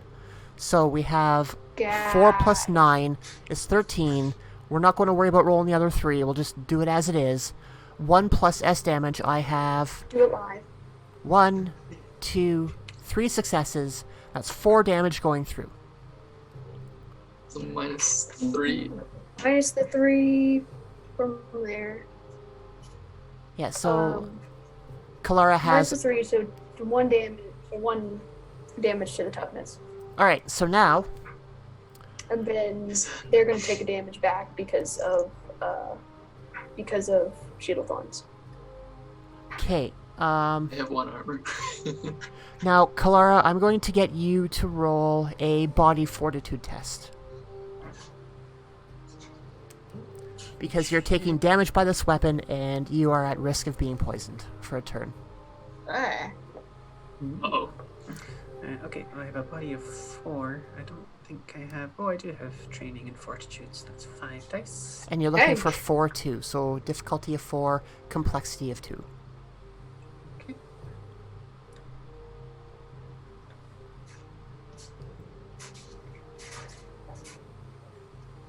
Oh no. Do you have focus? I do not have focus in this, so I will be poisoned. Oh no. Yeah, Oh, so no. you're poisoned until the end of Oh no. your next turn. The tank is poisoned. This is not a drill. Okay, now what does that mean, though? What does poison Luckily, mean? Sierra. It's fine, I'm currently Poison holding aggro is- on the boss and also like a swarm of ads. It's fine. Poison. A Being poison off tank. creature's dice pool is reduced by 1 for all tests. Oof. That's not bad. That's not too bad. Alright, so that Sierra, is... can you heal conditions? No. I don't think so. I can't either. Uh-oh. I just have healing glow. Uh-oh. It's fine. It's just a little bit of root rot, you know. Nothing.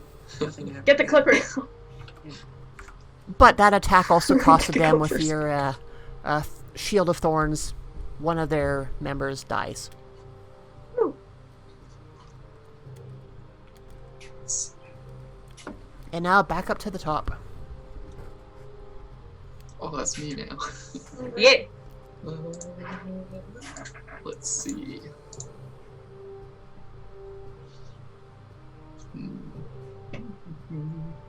I guess I will Oh, yeah. not use Shield of Thorns. Because everybody's spread out now. I'll use Arcane Bolt on the Sorcerer again. Okay. 6. Oh no. Oh no. Just 1. Just a 1 success. Oh no. No focus? Well, yeah, I had to use the focus to get the 1 success. Oh no.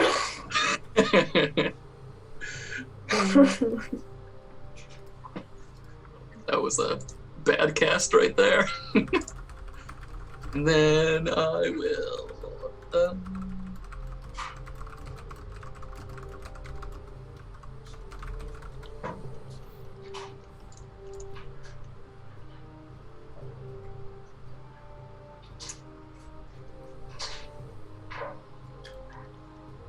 I guess I'll use Realm Blood.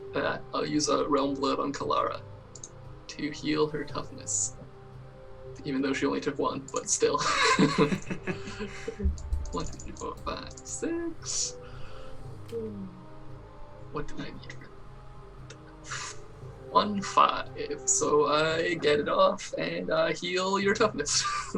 1-5 or 5-1? 5-1. Yeah, so your damage is restored.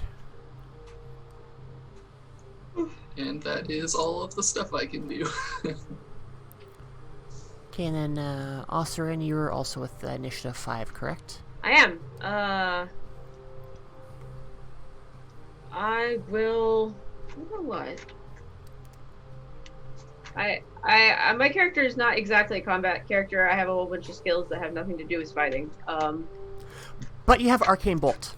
I do. Arcane but Bolt's very useful. we also have a branch witch on the ground who may or may not be on our side. Who hasn't said anything yet, but she's smoking. She's still got that mist rising from her, right? Yeah, it is dropped off a little bit with the sorcerer being bound up, but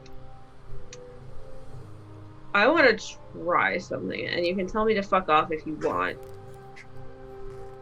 Oh no, I made the DM steeple fingers. I have a few questions. First, are attacks of opportunity a thing in this? I don't think not without a specific talent. Okay, I'm going to guess the sorcerer doesn't have it. I don't want to meta too much. If I run forward, I use my movement to run into the branch witch's zone and cast Arcane Barrier over myself. Can I cover her as well? Let's take a quick look at Arcane Barrier. Here you go. It is this. Just a second. Lost the Zoom chat. Here we go. Okay, so target zone, range, self, duration 1. But it disrupts ranged attacks. Sorry? It disrupts ranged attacks as well, so you create a magical barrier such as a wall of ice or shimmering arcane energy, which prevents creatures from entering or leaving your zone until the start of your next turn. Each additional success extends the duration by 1 round. A creature can use an action to make a DN4S body might or soul determination test to force a way through the barrier. Additionally, the arcane barrier disrupts range attacks. A creature's accuracy is decreased 1 step when making a ranged attack into or out of the zone. The barrier has no effect on spells. So basically you're wanting to cast a barrier between you and the Sylvaneth and everyone else. yes, I want to put the Sylvaneth in a bubble. Sure. Okay. Yeah, so what Osirian will do is he'll turn to Syrah and pull ink off his shoulder and just toss the ferret at her. Hey, hold on to him. I'm gonna do something really stupid. So you get ink kind of like plastered to your face. Wow, oh, so cute. Osirian will run forward and throw himself over the branch witch and cast Arcane Barrier. It looks like a kind of a rainbow wall of light over the top of him. Okay, Dice. Okay, so make your roll. Let's not do something stupid here, Dice. Please, for the love of God. The wall just whiffs and the Chaos Lord looks down at you. Oh no. Hey, I don't have much. Maybe I can diplomacy her while we're in the barrier and she'll fight with us. I don't know. Let's find out. Nobody to heal, nothing to fight. And I'm not a tank, so... Let's see here. 3 mind, 1 channeling. Go, Dice, go! Hallelujah, that's 2 successes. Awesome. Yeah, what does the barrier look like? So as Osirian kind of throws herself over the branch witch, there's this kind of this flicker of arcane energy that coalesces into what looks like just a dome, like a really simple dome, but if you stare at it, there's like runes shifting in it, and they're all sort of multicolored and shimmering and rainbow-like. So it's kind of like looking at an aurora borealis, but as a dome over the top of us both. I'm picturing a soap bubble. Yeah, kind of. In this part of the country. And now now Syrah has ink, so enjoy the map. Yeah. Ink immediately dives into your armor and hides. I don't have any armor, so. Into what? Do you have a cloak, a mantle, something? Yeah, just my wizard's cloak. Just whoop, All right, vibrating so slightly. now The Sorcerer Lord is still... I think he's still bound for this round, too, because of Overcast, wasn't it? Yes. Unless that was the original Plague Bearer, but I'm recalling it that it was on him. No, so... no, I did the thingy, yeah. Right, so... where is my stat block for him? Chaos Lord, he is going to try and break out, and that was a body roll. Strict body on this. Right, and it'll drop after this round anyway, even if he fails. Yeah. So. But it was a 5-2, I think, wasn't it? It was. Yeah, so he is not able to make his way out of there this time. But next round, he will be free, unless someone else Right. binds him again. Alright, so... that comes to... Kalara and Sanaki, I think. Yep. Whoever may want to go first. Kalara first. Who's Kalara first? Alright. So Finish this currently, guy. I've got like plague bears climbing all over me, stabbing. They're horrible, rotten blades, but I'm still, I'm laser focused on my target. So I'm going to continue swinging away. Does the poison reduce my attacks as well? Do they count as a skill check or? Yeah. Okay, cool. Yeah? So that'll just be 4 dice then this time, rather than the 5. Yeah. But it was discussed earlier in the chat that if you spend 10 drops of Aqua Gyranus, and you currently have... How many do you have? You have 280. Yeah. You can remove your condition. Oh, that's cool. So even if that was to take an action, you could still use one of your metal to get an extra action out of that to dose yourself and attack. I think I'll just focus on attacking because the poison only lasted 1 round anyway. Until the I'm end of this correct. round.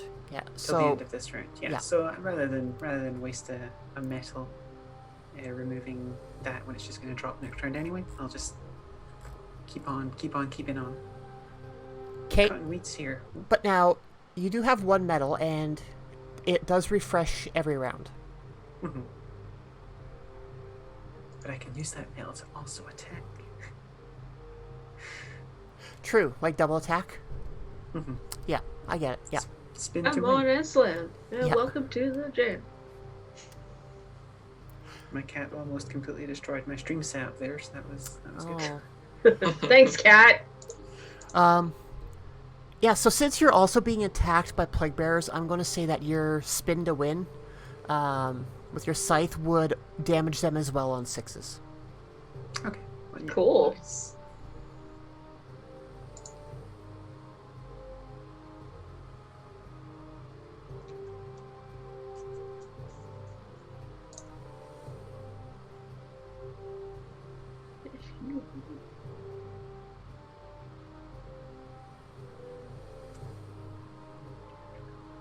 So I've done my first attack. Okay, you had the 1 success there, I think. Or what were you shooting for? 3s or 5s? Well, I'm good. Melee and they're still bound, aren't they? Yeah, so his defense is poor. Mm-hmm. So 2. So it should be 2s. So Okay, 3. so nice. Okay, so 3 Well, successes. If you're focused, you can bump it up to all the successes. Oh, yeah. Actually, yeah, I guess the focus bumps 1 die, doesn't it? Yeah. Right, so I then guess I could bump the 5 to a 6 and then get like a cleave on some plague bearers as well. actually, speaking of, your weapon has cleave. What does cleave do? That's if you roll a 6 to hit, you also cause 1 damage to another enemy that you're in close combat with. Gotcha. So, okay, so yeah, you got 3 successes. And your cleave.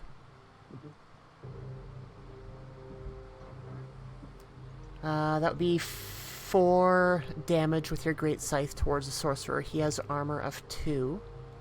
So he takes 2 more damage. Now, is it 1-to-1? He's taking 2 damage, so he's taking 2 more wounds?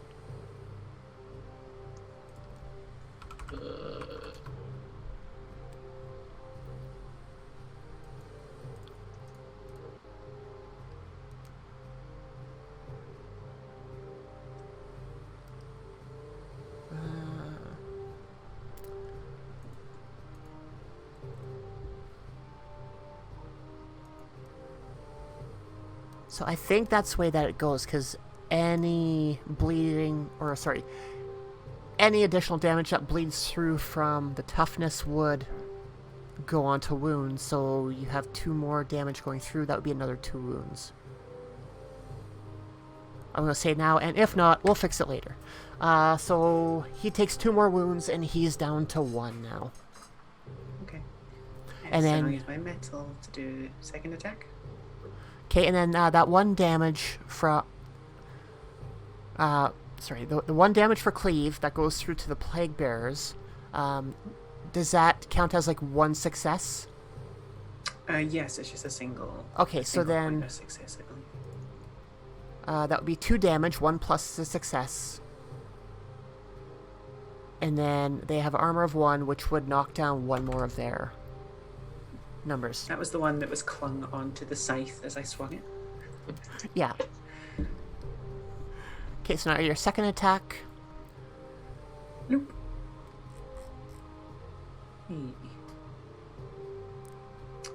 So 3 hits. Yep. Do you get to use your focus on every attack, or is it just once per round? Every attack. Every attack, okay. Yeah. Well, in which case I will bump that 5 up to 6, so I'll do 2 cleaves this time.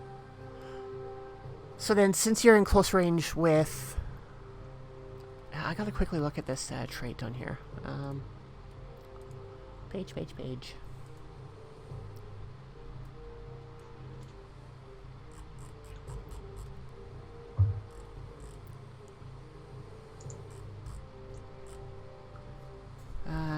What is that called? That is called cleave, right? Mm-hmm.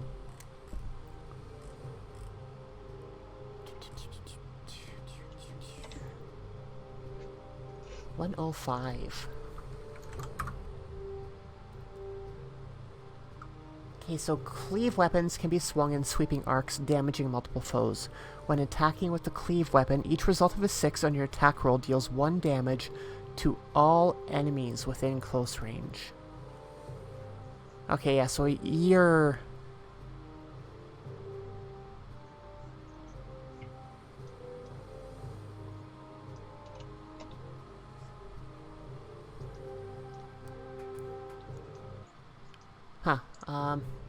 Just trying to think through that one. Each result of 6 on your attack roll deals 1 damage to all enemies within close range. I think a swarm still technically only counts as 1 enemy. Yeah, so it'd be an extra damage. Mhm. And then 1 damage to the Sorcerer Lord. I don't think it does an additional damage to the Sorcerer Lord. Otherwise, that'd be very powerful. I think it's more just it like bleeds over. Yeah, I think the 2 6s would do 2 damage to the swarm of the plague bears. Right, in addition to everything else already going through. Mhm. Alright, so then,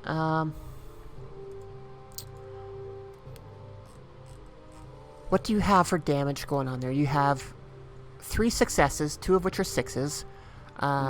And your damage is 1 plus success, so that's 4.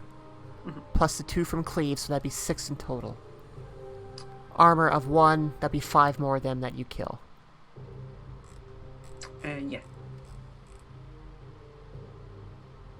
So there Wouldn't are... it be 4 wounds into the sorcerer and 2 into the other dudes? Oh, she's attacking the plague bearers now directly, I think, aren't you? Or the sorcerer again? No, I was just attacking the sorcerer again. Oh, okay, sorry. I was thinking that you were attacking the plague bearers. Oh. No, Alright, I'm cutting this guy down to size. Yeah, so... think he's dead. I think so, yep. Woo! How do you kill him? Let's just go with that. With a clean scythe pirouette and just take the head clean off. Yeah, and since his head is at your arm level, that's not too difficult of a feat. You see it get removed from his shoulders and go rolling off into the sunset. Into the sunset. I'm going to just start like ferociously trying to deal with these plague bears and just stomping on one that's on my foot and all this sort of stuff. Big tree popping plague bears. Okay, we said 2 damage was getting put through to the plague bearers, right? Okay. I should kill one, so Yeah. Stompy stomp. Yeah. So yeah, you stomp on one and you feel him squish underneath. Nobody is on my side. Got a real Ent vibe going on. Yeah. Okay, so Sanaki's turn. Alrighty, I think I've got 2 weapon skills, so I think I'm just gonna try and use my staff to clear out the rest of these guys. I've got body 3, 2 weapon skill, 1 focus, so I think that bumps my staff up to 5 dice. 5 dice. That's not how you. Okay. 5 dice. My weapons. My attack is good. I don't think my incandescent form is. It doesn't actually matter. Because their defense is average. Yep. So I need 3s. I've got 2, so Cool. focus won't help me there. Got 2. My damage is 1 plus success, so it should be 2 or 3 damage. 3 damage total. Okay, so then they have 3 1 damage armor, total. and then you've killed 2 of them. Alright. Alrighty. I'm gonna try it again with my metal. Okay. And another 5 dice. Then for 3s. I'll use my focus to bump one of those 2s up to a 3, so 3 more damage. Or 4 more. 4 That's damage. actually 4 damage. Okay, yeah, and you end up killing the Because last of one. Nice. They're all dead, lying in a mound Finished off. of rotten flesh at your feet. Woo! Alright. So, yeah, they're all Yeah. finished up. That'll Cool. be my turn, I believe. Okay, and then now for those remaining 7 plague bearers, which Kalara is in contact with.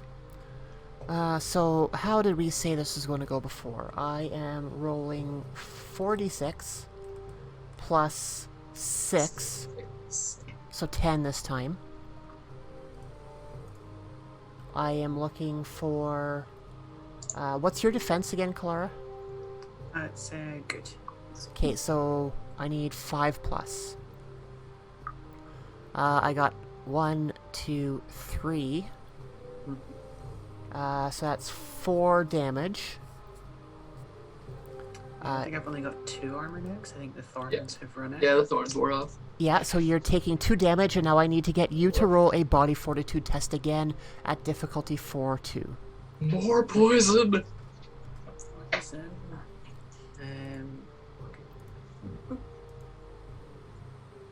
Which you succeed. Yeah, so you're not poisoned this round. Yay! Alright, so you take 2 damage. What's your toughness at? 8. Currently, my base toughness is 8, so I'm Yeah. down at 6 now since I got healed last turn. Right. Cool, so yeah, you take 2 damage there, and it is the Sylvaness turn. So with Osserin kneeling over top of the Sylvaneth, and the sorcerer's power starting to dissipate with his death, you start to see her stir a little bit more, and in a voice that sounds like really heavily barked branches rubbing together, You hear her say to you, "Water." Oh, right. And then now it's your turn. It's actually Sierra's Sierra's turn. Nice. True. Nice deflection. Let's see. I'll heal Kalara again. Woo. So why not? Yeah. 6 die. I'm pretty sure that goes off because I needed a 1-5, so Fine. that would be 2 successes. So I heal 2 toughness. Cool. Backup tanked. Woo. Yay! And then I'll use Arcane Bolt on the rest of the Plague Bears. The warrior and her healer. Yeah. Yo. My bark is unbreakable. Ha ha ha ha. Oh wait, I'm This being would cute, be 3 successes for Arcane Bolt. I thought that was on me for a moment there. Cool. So that'd be 1 plus 2 for damage. Yep. Okay. And then their armor would stop one of them, so that'd be another 2 of them die. Woo. So we're down to 5. Slowly but surely. Yep. You're almost there. And now it's Osrin's turn. Okay, so Osrin will grab all of the Aqua Gyranus he has. Is that what it's called? Aqua what? Mhm. Yeah. Aqua Gyranus. Oh, Yeah. Gyranus on it. So I've only got 55 drops of it. It's not a lot. But Wow. I will... We'll say that you need 10 to be able to clear her conditions. Okay, so he'll use 20 because that's the sort of person he is. And immediately, did you just drink it? Do you just pour it on her? Like, How do you take in water, Kalara? Like water. It's like watering a plant. it's Just for kind of the roots. It. Does she have roots? Is that like kind of rude? Like, I mean, she has a mouth. Just pour it in her mouth. It'll be fine. Wash her feet. all right, I'm sure it'll be fine. water in the mouth like a normal person. So yeah, I will spend 20 drops of Aqua Gyranus on the branch witch, and then Osrin will lay both hands kind of on her shoulders and attempt to cast Healing Glow on her. Which, Nice massage. let's see here. I only get 4 dice for this. I don't know why I keep checking. What's your difficulty for that spell? Healing Glow 5-1. Please dice. Yay! Cool. I'm gonna do with my focus. I'm gonna bump that 4 to a 5, so it's 2 successes. So she gets 2 toughness back, I believe. Cool. Yeah. So Yeah, so as you cast your spell and give her the water, you start to see this green dust start to shake off of her bark and fall to the ground, where it turns to a gray ash when it hits the ground. And you start to see her move a little bit more, get a little bit more vigorous after drinking the water. So then now it will be Kalara's turn, or Senaki's turn. No, it's Kalara first. He didn't do it. Time to clear out these plague bearers. Oh, that's not very good clearing.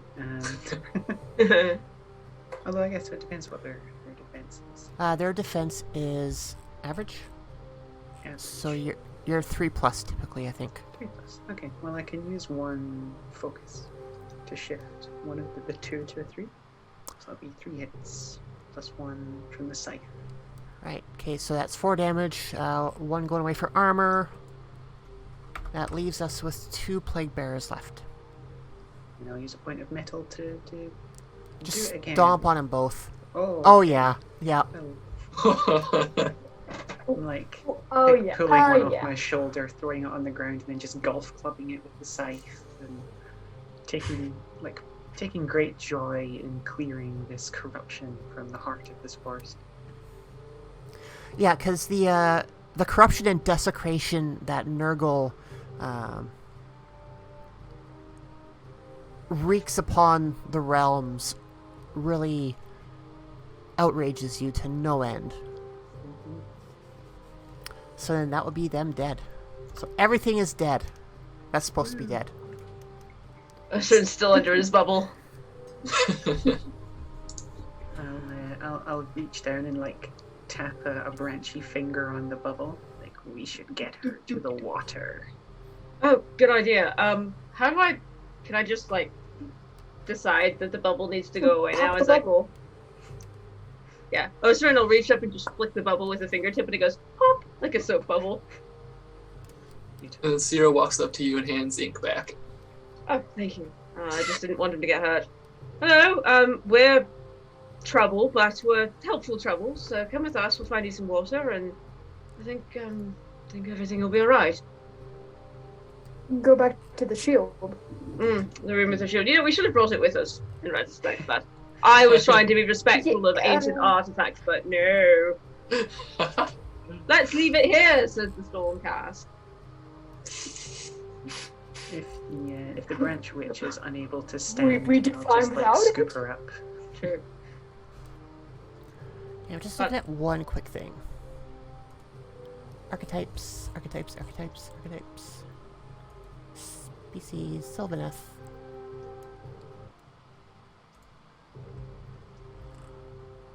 No, that's not the right page I wanted. I want this. Then I want Finish my this. sledgehounds.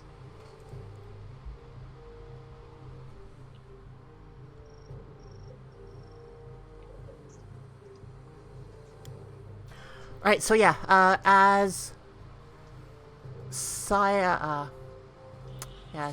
gives ink Sarah! to Number two. as Syra gives ink back to Osrin, you see him move around Osrin's neck and kind of looks down at the Sylvaneth, and in one of the cracks in the Sylvaneth's bark, you see this little worm thing with little pinchers kind of poke its head out and kind of acknowledge ink. Oh. Because branch witches also have loyal companions. Loyal companions. It's a friend. Yep. This is slightly less cuddly, but Don't judge. It's all a matter of perspective. Wait, you don't think spites are friendly or cuddly or? it's like a centipede, right? Yeah, something like that. Alright, so yeah, you end up carrying the branch witch up through the levels of the ziggurat, up to where the pool and the shield was found, and you start to feel already that there's a difference in the atmosphere, that whatever that spell was that was weighing on you, that the sorcerer was using the branch witch as a source for, is starting to dissipate. And any vegetation that was in the ziggurat where it was like a darker green, browny color before is starting to get a little bit more vibrant. It's starting to get its life back into it. So you make your way up to the fountain area, and you put the Sylvaneth in the water, or Next to it, maybe? Probably like put her feet in there, little paddling pool. Okay, so yeah, you sit her up on the ledge, and then you get her feet swung around, and as her right foot touches the water, she pulls it back, but her left foot is still good. And then you hear her rasp, "Take it out." Oh, okay, we'll take that out. Okay, so when you My get bad. closer to her, Got a dagger. when you get closer to her foot, you start to notice that there's something that's Cool. protruding from the foot itself. Oh. What is that? Hang on. Is anybody trained in medicine aside from me? I am. Okay, good. I will assist. What? I was going to assist you. Fine! This is your domain. Do you have focus or not? Do I have focus? Yes, I do. Yeah, I'm assisting you. I won't Okay. worry about you rolling for this. Oh.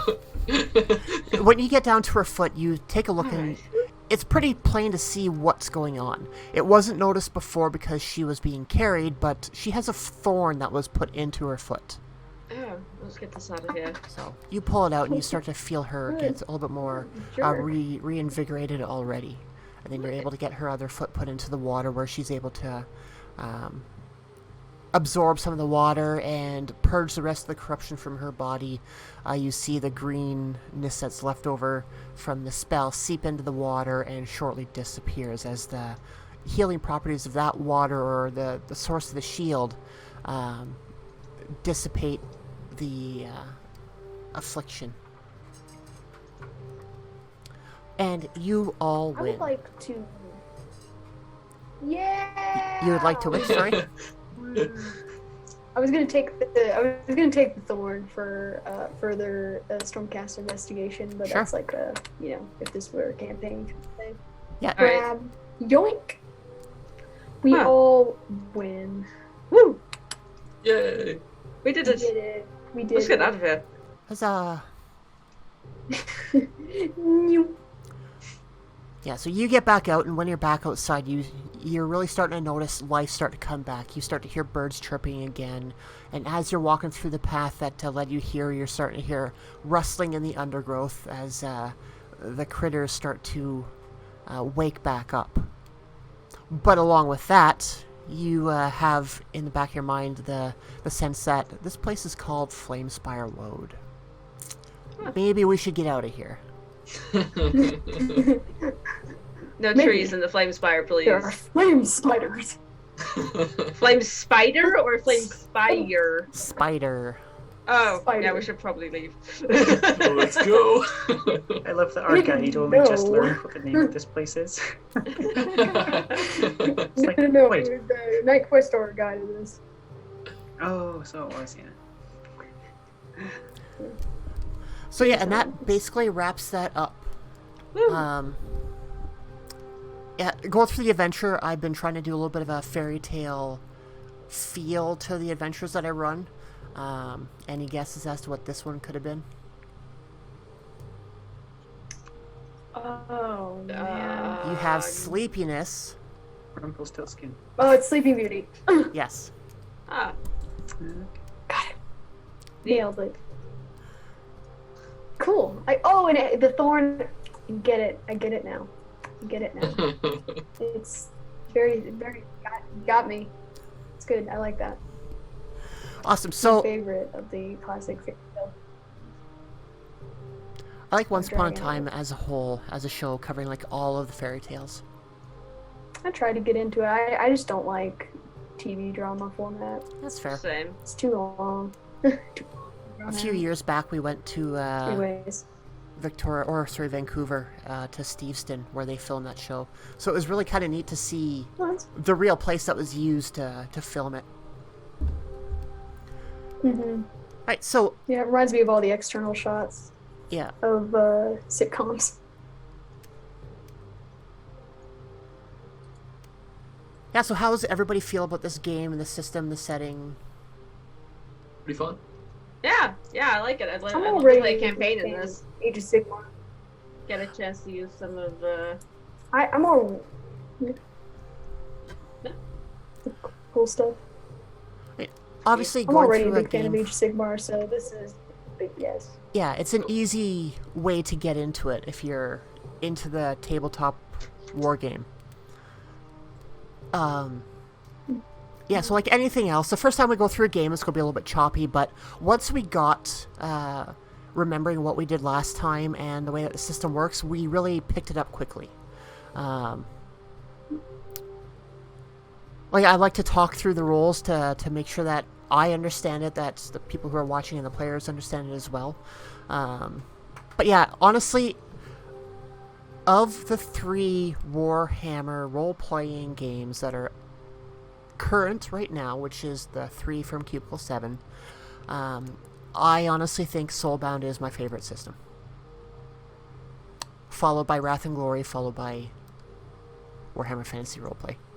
And honestly, with Wrath and Glory and Soulbound being very close together. Hmm. So Oh, yeah, because aren't they the very similar system? they are, yeah. yeah, they are very similar, and I find that there's a lot of plus and minuses to both, but they're kind of equal. I don't know, I like a few more aspects of Soulbound better. The ladder for combat, I find, is really quick and easy to do things, because once you know where you stand on that ladder, getting your difficulty sorted out is a no-brainer. You're not always having to rely upon the GM to give you your numbers that you need. Same with spells. Everything is almost already predetermined. So yeah, we gotta let Rune get out of here for another game of his that's coming up. So let's go around the table again and get your perspectives of how the game ran as a first-time player, and where we can find you, and anything else you want to share with us. So Rune, let's start with you. Oh, okay. Hi, I'm Rune. I've been Oster Dares, the Trade Pioneer. I also did the art for the Trade Pioneer and the Oceran and a couple of other things with the portraits of the different heritages in the game. So you can find me on Twitter at RuneSale. You can find me on my own Twitch at RuneSale. You can find me on Goldheart Gaming and the Onyx Path in about literally 10 minutes. So yeah, that's me. I make art. I play elves on the internet. That's about it. That's me. So. Awesome. Yeah, thank you for joining us for this. It was very fun to have you on here. I was very eager. It's a lot of fun. I'm looking forward to playing with you guys again. So. And damn it, Sierra. Sierra? Yes! I mean, yeah, I had lots of fun. It's my first tabletop RPG that I've played, so it's nice and easy to learn. The stuff's not too complicated or anything. Good. And yeah, I don't really have anywhere to find me or anything on the internet, so. Awesome, and thank you for joining us for this. And then, Keza. Hello, I've been Keza. I've played Soniki with Stormcast because I like Stormcast. I like Age of Sigmar. Come check out my audio drama that I'm a part of, Madrigal AOS, on YouTube and Spotify and other places you can listen to things. Episode 3 should be coming out soon. Check me out also on 2+ Tough. I have a story that I wrote that's going to be made into a lore video on his channel coming up next week, so that'll be exciting. And otherwise, I'm Keza on Discord, so I exist in places. This has been a good time. I really like Soulbound. Combines two loves of mine. Yeah, it's great. And Age Sigmar. It was great to be able to get you on the stream as well. We've done a few things with the Valkyrie Gaming server together and Madrigal and whatnot, so it was fun to be able to get you on here. And then Elaine. Yeah, I've been Elaine Lithgow. I have been playing as Keza, the Colonel Hunter and Scythe Lover. Kalara. What did I say Keza again? Yeah. Kalara. We're all playing as each other, y'all. Wow. Okay, Kalara. Yeah. Okay. It's one of those days. Yeah, it is one of those days. It's a lot later here, is what I'll say. Yeah. But yes, I'm freelance writer for Cubicle 7. I wrote the bestiary for the core book. I also wrote the free adventure, which should be launching. I think I'm allowed to say it should be launching sometime in the next week or so. Yeah, a week or two, I think they're saying. Yeah, so check that out when it comes out. I've also got a blog post, I believe, that should be going up for Cubicle 7, which is my personal tips on writing some epic Soulbound adventures. Awesome.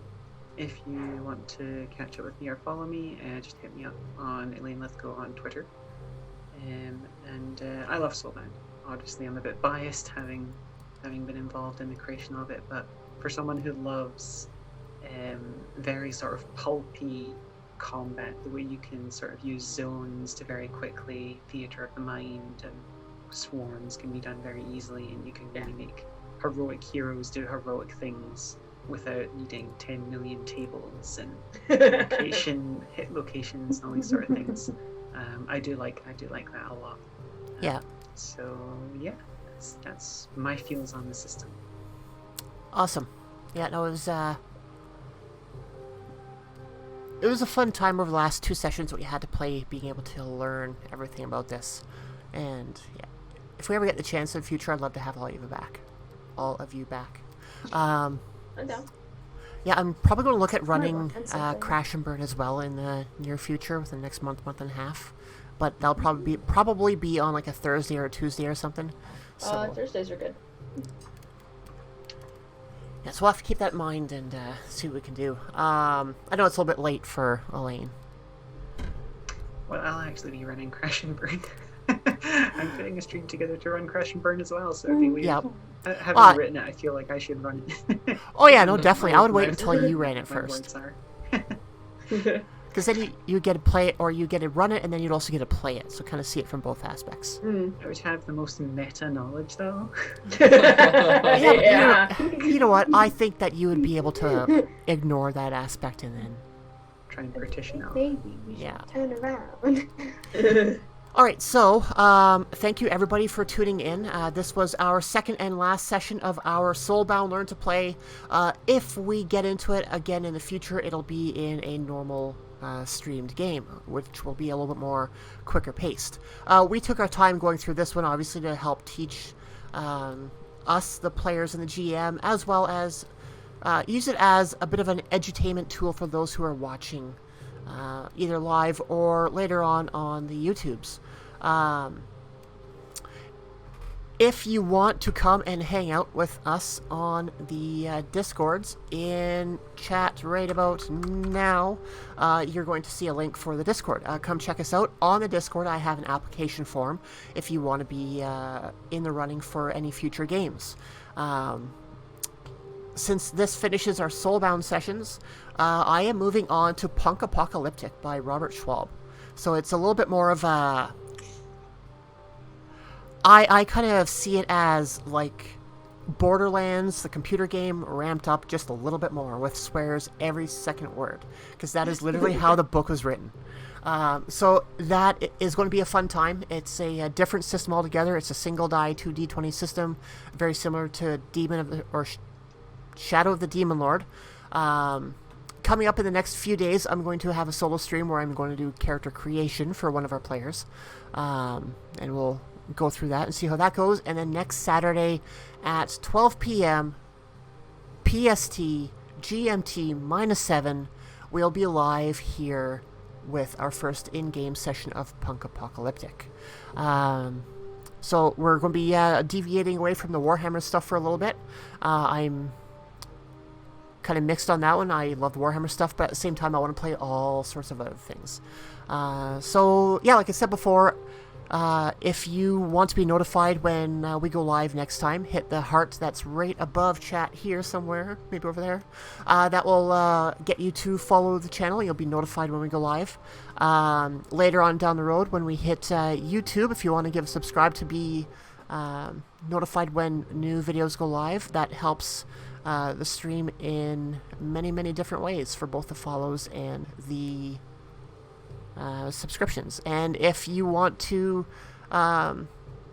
subscribe to Twitch, that would be greatly appreciated. It helps us get more tech stuff sorted out, as well as increasing our library of games that we have available to play. Because since we're doing this, we want to make sure that we support the creators of the games as well. So I think that is everything that I need to ramble on about. My exit is not scripted yet. Rune has another game over at Onyx Path Studios in a few minutes. Go check him out there. You know what, that being said, let's see if their stream is up and running, and maybe we can do a raid on them. I guess I will see you guys in a minute then. Yes. That's the Twitch. They're having some technical issues with the Zoom update, so yeah. Yeah, but... so they are not live right now then because Okay. of that. So yeah, yeah, thank you everyone for joining. Thank you for the players for coming to learn how to play this game with us. Thank you for running. Yes, thank you you're for running. Welcome. Yeah, it was It was fun. a good time. Yeah. Just need to find somewhere to put everybody. So yeah, if you have to run, run, and I I do have will to run. talk to everybody later. Thanks, guys. See you later. Bye. It was fun playing with you. Bye. See ya.